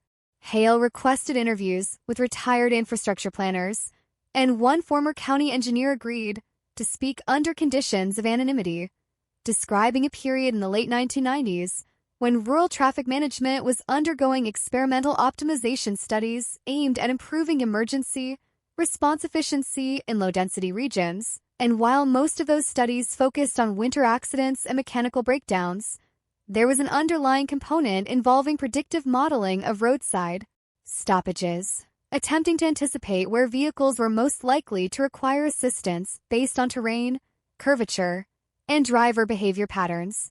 According to the engineer, Hollow Creek Road had consistently ranked high in those predictive models, not because it was dangerous in a conventional sense, but because it produced what analysts referred to as interruption clustering, brief stoppages that occurred disproportionately along specific segments without clear causal explanation. At the time, it was treated as an interesting anomaly, not a warning sign, not a threat indicator, just data. But data, Hale understood, becomes dangerous when it is operationalized. Back at the station, the forensic team returned with an updated reconstruction of the microscopic fragment found in Emily Carter's vehicle, and this time the analysis included thermal exposure mapping, revealing that the fragment had been subjected to a short but intense heat cycle shortly before becoming embedded in its final location, a condition consistent with proximity to mechanical repair work or industrial equipment operating under field conditions, and when cross-referenced with contractor maintenance logs, it aligned with multiple roadside service entries that had been performed within a narrow geographic radius on the same evening. Still not conclusive, still not a suspect, but the convergence was tightening, and in cold case investigations, tightening patterns are rarely benign. Hale then turned his attention to something that had been largely overlooked in earlier phases of the case: emergency radio traffic from neighboring counties, archived in analog recordings that had been digitized years later but never fully indexed. And while most of the recordings contained routine dispatch chatter, weather updates, and minor accident reports, one segment caught his attention: a brief transmission describing an unscheduled roadside obstruction clearance, approximately 15 minutes after Emily's last confirmed phone call, located near the Hollow Creek corridor, but recorded under a neighboring jurisdiction's network due to signal overlap zones that extended across county boundaries. The transmission had been marked non-critical at the time. No follow-up was requested. No incident report was generated, and the recording itself had been mislabeled in the archive index, effectively hiding it within unrelated traffic data for years. Hale replayed it multiple times, focusing not on the content alone but on the cadence, the background noise, the environmental acoustics, and what he noticed was not what was said, but what was missing: no indication of distress, no civilian reporting, no witness escalation, only procedural acknowledgement of activity in progress, which meant whatever had occurred on Hollow Creek Road did not register at the time as an emergency event to surrounding systems. It registered as operations. Later that evening, Hale drove the corridor again, this time stopping at intervals along the shoulder where reconstructed models suggested vehicle positioning might have occurred.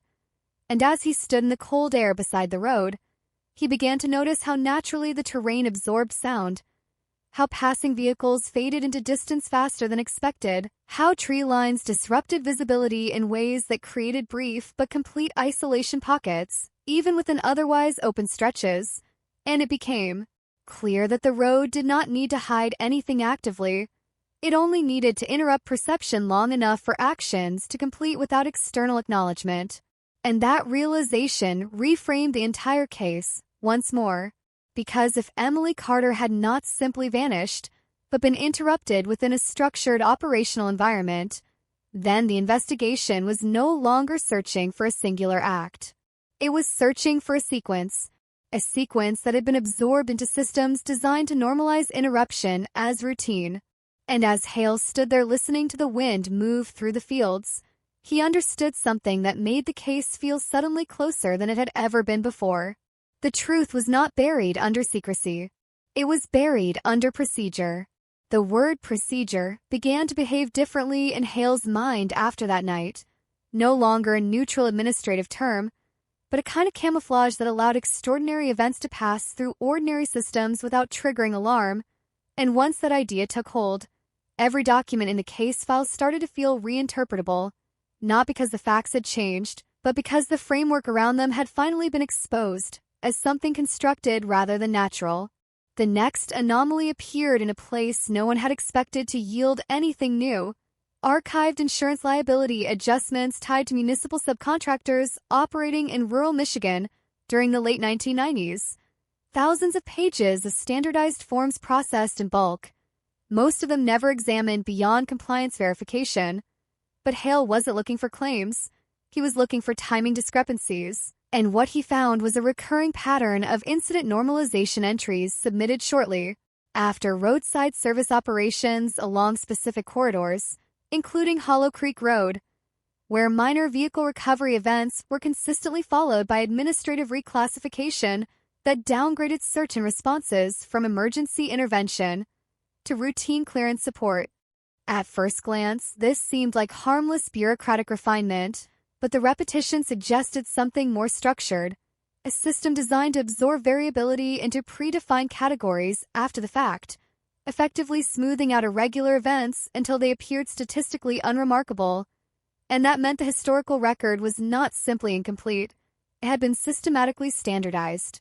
Hale requested access to the original incident classification guidelines used during that period, and what arrived was a heavily redacted policy manual describing tier response protocols for rural infrastructure management, including classification known as Level 2 Corridor Adjustment, a designation applied to road segments where transit stoppages were frequent enough to require coordinated multi-agency response preparation. And Hollow Creek Road appeared again in marginal notes, attached to a draft revision that had never been formally implemented, but was clearly circulated among regional departments. The most unsettling part was not the classification itself, but the language surrounding it. Phrases like expected interruption density and controlled access responsiveness. Terminology that reframed unpredictable roadside events as manageable variables within a controlled system. And once Hale saw that framing, he began to understand how easily perception could be shaped when language itself is engineered for absorption rather than clarity. Meanwhile, forensic analysts returned to the fragment evidence with a new hypothesis, focusing on particulate layering within the material that suggested it had been exposed to multiple environmental transitions in a short time span.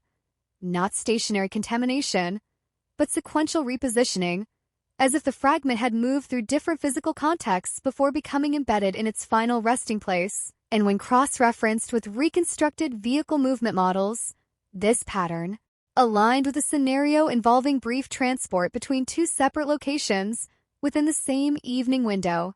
Still no definitive proof of what those locations were. Still no confirmation of who controlled them. But the spatial logic was tightening again. Hale expanded his investigation into communications infrastructure logs, focusing on regional dispatch relay stations that handled overlapping jurisdictional traffic. And what he found was a pattern of temporary rerouting events during the exact time frame of Emily Carter's disappearance, where multiple low-priority signals were redirected through alternate nodes due to what the logs described as system load balancing, a routine explanation that masked the underlying effect, which was fragmentation of real-time communication streams. In practice, this meant that information about the same event could arrive in different places at different times or not at all, depending on routing paths that were invisible to human operators. And that invisibility mattered more than anything else in the case, because it meant that even if someone had reported something critical that night, it might not have converged into a unified alert. It might have dissolved into distributed noise. Hale requested synchronization maps of dispatch traffic for that evening, and when the overlays were finally compiled, they revealed something that had not been visible in any single dataset before: a brief but concentrated convergence of communication anomalies centered precisely on Hollow Creek Road within a 12-minute window, beginning shortly after Emily's last confirmed phone call. Multiple systems, multiple jurisdictions, multiple signals, all briefly disrupted in the same geographic corridor, not in a way that suggested failure, but in a way that suggested saturation, as if the system itself had been momentarily filled beyond its capacity to register individual significance. At the same time, Emily's reconstructed behavioral timeline was refined again using newly recovered school access logs, and analysts identified a subtle but consistent deviation pattern in her departure times during the final month before her disappearance, not large enough to suggest distress, but too structured to be random, always occurring within a narrow variance range, always correlating with specific days of week, and always followed by brief, unexplained gaps in subsequent activity. Records, gaps that had previously been dismissed as administrative delay, but now appeared as potential interruption markers. Hale began to map those markers against contractor movement data again, and this time the overlap was unmistakable, forming a repeating alignment between Emily's altered departure windows and documented roadside service presence along the same corridor, suggesting repeated proximity events rather than a single encounter, which meant the final disappearance may not have been the first interaction. It may have been the culmination of a sequence that had already occurred multiple times without escalation. That realization changed the emotional weight of the entire investigation, because it reframed the case not as a sudden tragedy, but as a progressive compression of unnoticed events. Late that night, Hale returned to the county archive facility alone, requesting physical access to boxed records that had never been digitized. And among them, he found a series of field inspection reports from highway safety evaluators documenting seasonal roadside behavior patterns, including handwritten annotations from field engineers describing recurrent transit stoppage clusters along rural corridors, a phrase that appeared multiple times in marginal notes attached to Hollow Creek Road. Evaluations. One report included a sketch of the roadway indicating specific positions where vehicles were most likely to decelerate naturally due to visual narrowing and road curvature. And those positions aligned almost perfectly with reconstructed stop points from the forensic models. It was not confirmation of wrongdoing, but it was confirmation of predictability. And predictability, Hale realized, was the foundation upon which everything else had been built. When he finally left the archive building just before dawn, the air outside felt thinner, not physically, but perceptually, as if the boundaries between recorded history and lived experience had begun to blur. And as he looked toward the horizon, where rural roads disappeared into early morning mist, he understood that Hollow Creek Road had never been a passive setting for an isolated event. It had been a repeatedly evaluated system, and somewhere within that system, Emily Carter had not simply vanished. She had passed through a sequence that had already been rehearsed by the environment itself.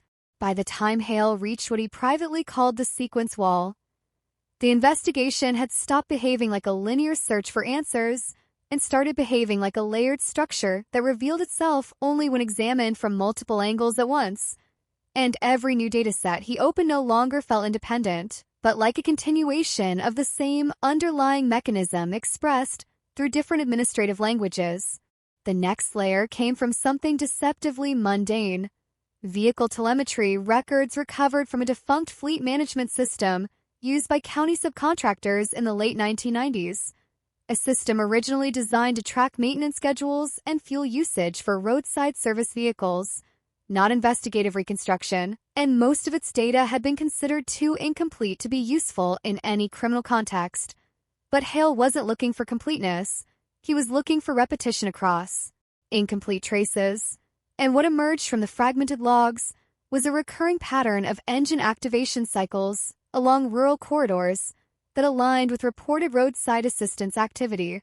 One vehicle in particular appeared repeatedly across the same narrow time windows tied to Hollow Creek Road operations, not in continuous motion, but in short bursts of activation followed by extended idle periods, behavior consistent with stationary roadside presence rather than transit. And while this could be explained by routine breakdown response, the clustering of those activations near Emily Carter's disappearance window created a correlation that could no longer be dismissed as coincidence. Hale requested cross-referencing with fuel purchase records and discovered a subtle but important alignment, refueling events for the same vehicle occurring at irregular intervals that did not match standard shift patterns, suggesting usage outside formal scheduling oversight. And that discrepancy introduced a new possibility that operational control of certain vehicles may have extended beyond documented dispatch authorization during that period. Meanwhile, forensic reconstruction teams returned to the terrain modeling with enhanced atmospheric simulation data, incorporating fog density patterns, humidity gradients, and light diffusion properties specific to the Hollow Creek corridor on the evening of the disappearance. And what they discovered was that visibility conditions were not uniformly poor, but fluctuated in short cycles due to the interaction between low-lying terrain and intermittent weather shifts, creating brief windows where visibility dropped sharply and then partially recovered within minutes. Those fluctuations, when mapped against the reconstructed timeline of Emily's last known movements, align precisely with the estimated window of roadside interruption, suggesting that environmental conditions may have played an active role in shaping perception during the critical period, not by obscuring everything, but by selectively limiting observational certainty at key intervals. Hale began to understand that the road itself was not simply a backdrop, but a variable within the sequence. At the same time, a retired state maintenance supervisor contacted investigators after recognizing renewed media coverage of the case, and his recollection added another structural dimension, describing a pilot program conducted briefly in the late 1990s that tested coordinated roadside response optimization along selected rural corridors, including Hollow Creek Road, aimed at reducing average response times by prepositioning recovery resources during predicted high-risk intervals, a program that was quietly discontinued after budget restructuring, but left behind operational protocols that continued to influence contractor behavior informally. According to the supervisor, during that period it was not unusual for private service vehicles to be stationed near predetermined points along rural highways during specific time blocks, waiting for dispatch authorization or anticipated incidents, a practice that was never publicly advertised but widely understood within contractor networks. Hale requested documentation of that pilot program, but what he received was heavily redacted, with entire sections of implementation strategy removed under classification labels that referenced operational sensitivity. And while the program was officially described as a logistical experiment, the structure of its guidelines revealed something more significant, a systematic approach to managing unpredictability by embedding response capability directly into the environment of anticipated events, which meant that roadside assistance was no longer purely reactive in practice. It was partially anticipatory, and once anticipation enters a system, the boundary between observation and participation begins to blur. Forensic analysts then re-examine the microscopic fragment from Emily Carter's vehicle using a new scanning protocol that allowed for three-dimensional stress mapping at subsurface levels. And what they found was a directional force pattern suggesting the fragment had been subjected to lateral pressure consistent with contact against a moving surface rather than static impact, reinforcing earlier hypotheses that multiple physical interactions occurred within a short time frame. When combined with vehicle telemetry data, the model produced a scenario in which at least two distinct vehicle positions overlapped within a confined roadside zone during the critical window, one stationary and one arriving under controlled deceleration conditions, creating a spatial configuration that would allow for interaction without requiring sustained exposure to external observers. Still no definitive narrative, still no confirmed identities, but the structure of events was becoming increasingly difficult to interpret as accidental. Hale revisited the dispatch logs once more, focusing on metadata rather than content, and discovered an unusual pattern of micro-delays in signal processing across multiple regional nodes, each lasting only seconds, but occurring repeatedly within the same temporal cluster, and when synchronized across systems, these micro-delays formed a cascading disruption pattern that coincided with the estimated time of Emily Carter's final confirmed movement. Individually, each delay was meaningless. Together, they formed a window of systemic latency. And within that window, information about real-time roadside events would have been fragmented, delayed, or partially lost across overlapping jurisdictions, which meant that even if something significant had occurred, it may not have been fully visible to any single authority in real time. That realization introduced a new layer of unease into the investigation, because it suggested that the failure was not in awareness, but in consolidation. Later that evening, Hale met again with Emily's family, this time asking about something that had never been formally documented: her habits during moments of minor disruption, not major events, but small inconsistencies in daily routine. And her mother described something that initially seemed insignificant. Emily had developed a habit of briefly pausing her commute at certain familiar points along her route, not for necessity, but for what she described as resetting her attention. Small pauses that had never been concerning at the time, but now appeared aligned with the same corridor where contractor activity and environmental blind zones intersected. Those pauses, when plotted against reconstructed movement data, revealed something unsettling, because they placed Emily repeatedly within the same narrow geographic segments where the system had already indicated elevated interruption probability. Hale left the house without commenting on what that meant, because naming it too early risked distorting interpretation, and instead he returned to his notes, where the pattern had begun to crystallize into something no longer resembling randomness. It resembled conditioning, not of intent, but of environment. And as dawn approached, he realized that Hollow Creek Road was no longer the central mystery. It was the stage upon which a much larger system had quietly learned how to make interruptions feel ordinary. By the 9th layer of the investigation, Hale no longer trusted the idea of single causes, because every document, every reconstruction, every recovered log entry had begun to behave like a connected ecosystem rather than isolated evidence. And the more he pulled at one thread, the more the entire structure shifted in response, as if the case itself had been built with interdependence as its core principle. The next revelation came from something that should have been permanently inert: archived roadside camera maintenance records from the late 1990s and early 2000s, a period when rural surveillance infrastructure was still experimental and heavily dependent on analog systems, with limited storage cycles and inconsistent calibration schedules. And most of those records had been deemed irrelevant decades ago due to incomplete footage retention. But Hale requested the calibration logs anyway, not the images. And what he found was a pattern of repeated sensor downtime concentrated along specific highway segments, including the Hollow Creek corridor. At first glance, sensor downtime is meaningless, a technical failure, a maintenance necessity, a routine loss of data integrity. But what made these entries significant was their timing, because the downtime events consistently aligned with documented roadside service activity windows, creating overlapping gaps in observational coverage precisely during periods where vehicle stoppages were statistically most likely to occur. Hale stared at the pattern for a long time before speaking, because it was not proof of anything criminal on its own, but it represented something more unsettling: a consistent absence of observation occurring at precisely the same moments where activity was most concentrated.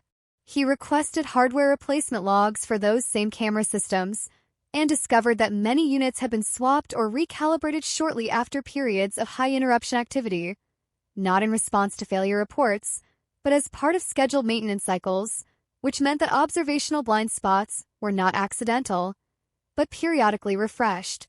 Meanwhile, forensic reconstruction teams completed a full temporal synchronization model of all known datasets tied to Emily Carter's disappearance, merging dispatch logs, contractor movement records, environmental conditions, telecom routing data, and witness statements into a single layered timeline. And what emerged was not a narrative in the traditional sense, but a compression map of overlapping constraints, showing how multiple systems converged into a narrow operational window where interruption probability peaked. Within that window, Emily's final confirmed phone call sat at the center like a fixed anchor point, surrounded by a dense cluster of infrastructural activity, contractor dispatches, sensor downtime, communication latency spikes, and environmental visibility reductions, all converging within a span of minutes that had previously been treated as ordinary rural time. Hale began to see that the investigation was not revealing what happened to Emily Carter, but revealing how many systems had to align in order for a single event to become unobservable. And that realization shifted the emotional weight of the case again, because it suggested that disappearance in this context may not have required extraordinary force, only synchronized normality. At the same time, a breakthrough emerged from telecom infrastructure analysis when engineers revisiting historical switching station behavior identified a recurring load redistribution pattern affecting rural signal routing nodes during peak evening hours. And Hollow Creek Road fell within a transitional coverage zone where signal handoffs between towers were most frequent, creating natural fragmentation points and call continuity. And while this was known in general terms, what had not been previously mapped was how consistently those fragmentation points aligned with documented roadside incident clusters. Hale requested a heat map overlay of signal fragmentation density across the region during the week of Emily's disappearance, and what appeared on the screen was a narrow band of elevated routing instability running directly through the Hollow Creek corridor, not extreme enough to trigger system alarms at the time, but persistent enough to disrupt real-time aggregation of concurrent reports, which meant that even if multiple observers had witnessed something significant that night, their reports may never have fully converged into a unified investigative signal. They would have remained distributed fragments, never forming a complete alert, never producing urgency at scale. Meanwhile, analysts reevaluated the mechanical fragment once more using advanced material fatigue modeling, and discovered that the stress patterns were consistent with intermittent load cycling over a short duration, suggesting that the fragment had been exposed to repeated pressure transitions rather than a single impact event, reinforcing the theory that multiple interactions occurred within a controlled sequence rather than a chaotic incident. When combined with reconstructed vehicle positioning models, the data now suggested a scenario in which Emily's vehicle was stationary for a brief but structured interval, while another vehicle maintained controlled proximity within the same roadside zone, creating a temporal overlap that would have allowed for direct interaction without requiring prolonged exposure. Still no identity, still no motive, but increasingly no randomness.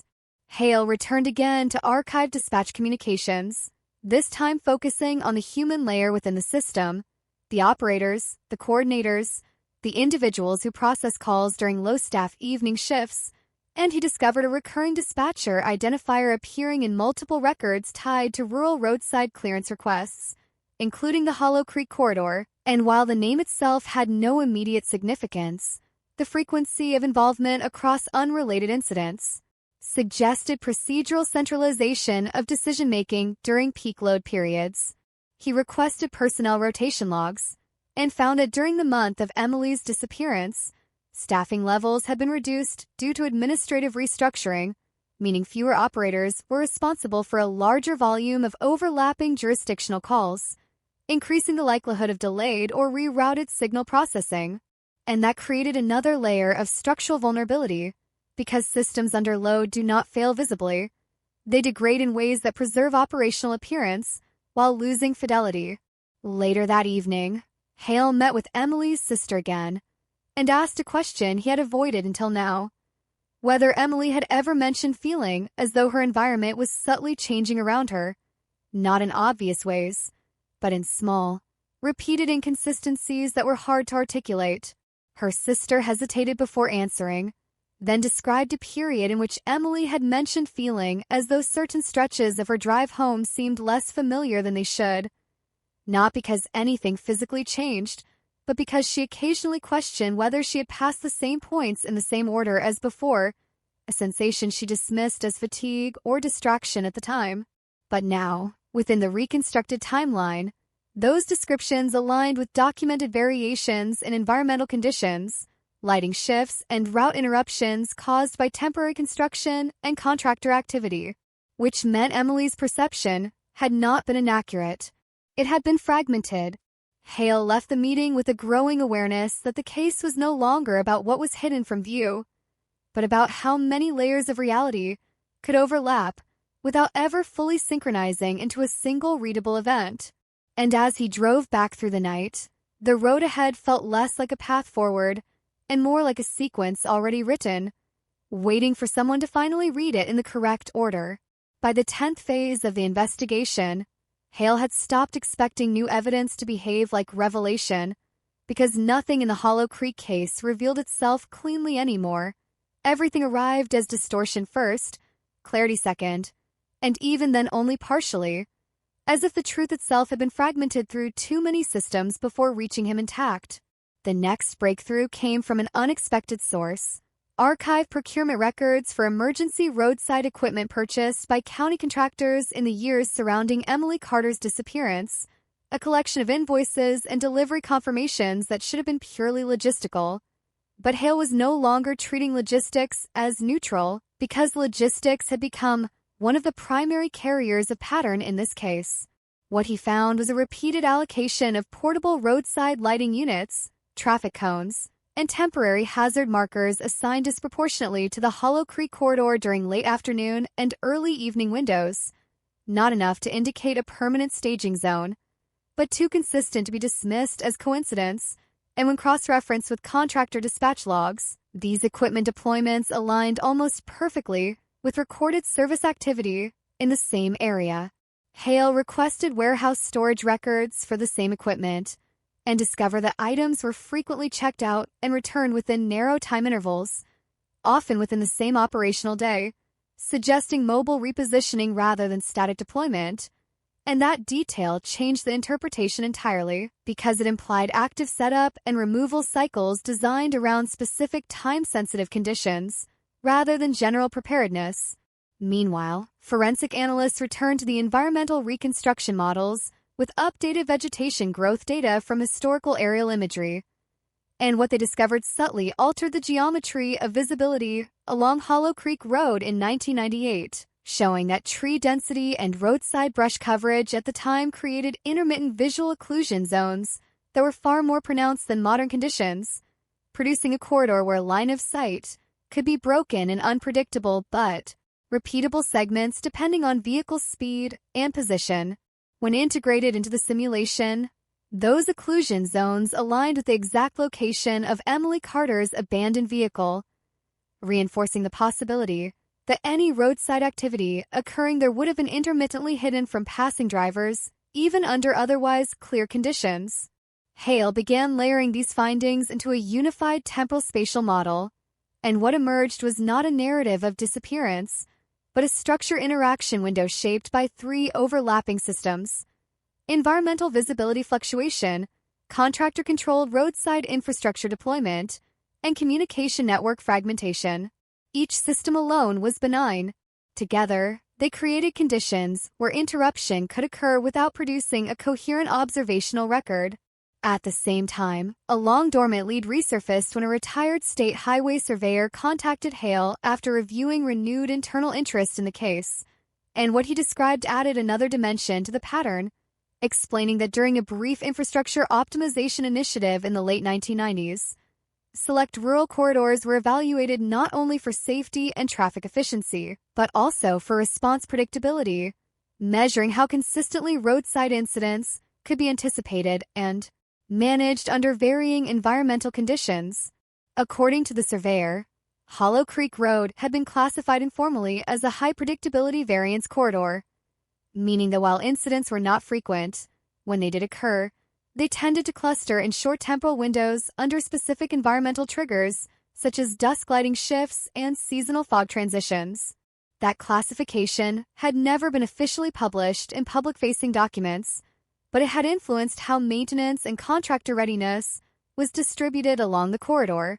Hale requested supporting documentation, but what he received was partial, fragmented across departments that had since undergone restructuring, and what remained suggested that predictive modeling had been used not just to understand risk, but to shape operational readiness in anticipation of it, which meant that response systems were not merely reacting to conditions. They were adapting to predicted interruptions before they occurred. Forensic teams then re-examined the telecom routing anomalies with deeper granularity, isolating microsecond-level packet delays in archived signal logs, and discovered that during the critical window of Emily's disappearance, multiple overlapping communication streams experienced synchronized latency spikes, not enough to trigger system-wide alerts, but sufficient to degrade real-time information consolidation across jurisdictions. When mapped spatially, these latency clusters formed a narrow band intersecting Hollow Creek Road precisely during the estimated time frame of the incident. Hale began to understand that even communication systems had not failed outright. They had been fractionally delayed, and fractionally delayed systems do not produce silence. They produce incoherence. Later that evening, Hale returned to Emily Carter's reconstructed timeline again, focusing on the final 40 minutes before her disappearance, and what he noticed this time was a subtle but repeating asymmetry in reported movement patterns, small inconsistencies between expected travel progression and inferred vehicle positioning, suggesting that her journey may have included brief pauses or interruptions that were never recorded in any official system, but were implied through indirect data. Correlations. When these inferred pauses were plotted against contractor presence logs and environmental visibility models, they aligned with previously identified interruption windows, reinforcing the idea that Emily's final route was not continuous in experience, even if it appeared continuous in documentation, which meant the case was no longer about a single disappearance event. It was about a series of micro-events compressed into a single unresolved outcome. Hale stood alone in the evidence room that night, surrounded by boxes that now felt less like archives and more like incomplete reconstructions of a system that had once operated without being fully understood. And as he looked over the interconnected layers of data, he realized something that had been forming quietly beneath every discovery. Nothing in the Hollow Creek case had been hidden in the traditional sense. It had been distributed across time, across systems, across perception itself, and somewhere inside that distribution, Emily Carter had passed through a moment so precisely structured by overlapping conditions that no single observer ever experienced it as a whole. By the 11th stage of the investigation, Hale had begun to notice something unsettling in the way the case responded to proximity. Not physical proximity, but informational proximity, as if every time he got closer to a coherent explanation, the system redistributed itself into a different configuration, not erasing evidence, but recontextualizing it just enough to prevent final convergence. The next lead emerged from a set of archived municipal audit reports that had never been fully digitized due to format incompatibility issues during early data migration, and within those reports was a section detailing contractor compliance evaluations for roadside service providers operating under county oversight, a mundane administrative process on the surface. But Hale was no longer treating anything connected to Hollow Creek as purely administrative. What he found was a recurring notation across multiple evaluation cycles describing operational overlap inefficiencies, a bureaucratic phrase indicating instances where multiple service responses occurred within the same geographic corridor in close temporal proximity, requiring coordination adjustments to avoid redundancy, and Hollow Creek Road appeared repeatedly in these evaluations as a site of elevated overlap frequency, particularly during evening hours in seasonal transition months. Hale requested the raw field assessor notes behind those evaluations, and in the handwritten margins of one document, he found a remark that had never been formally processed into any report summary, a simple observation stating that vehicles tend to cluster near the east curve during low visibility transitions, followed by a question mark that suggested even the assessor was uncertain whether it represented a meaningful pattern or incidental observation. But when mapped against reconstructed environmental data, that east curve aligned precisely with the location of Emily Carter's abandoned vehicle. At the same time, forensic analysts reprocessed the communication fragmentation model using expanded jurisdictional datasets and discovered that signal degradation was not uniformly distributed across the region during the critical window, but instead concentrated in a corridor-shaped formation that matched the physical geography of Hollow Creek Road and its adjacent access routes, suggesting that communication instability was not random network stress, but spatially correlated interference. Hale studied the visualization for a long time because it introduced a troubling symmetry, environmental occlusion, operational clustering, and communication degradation, all converging on the same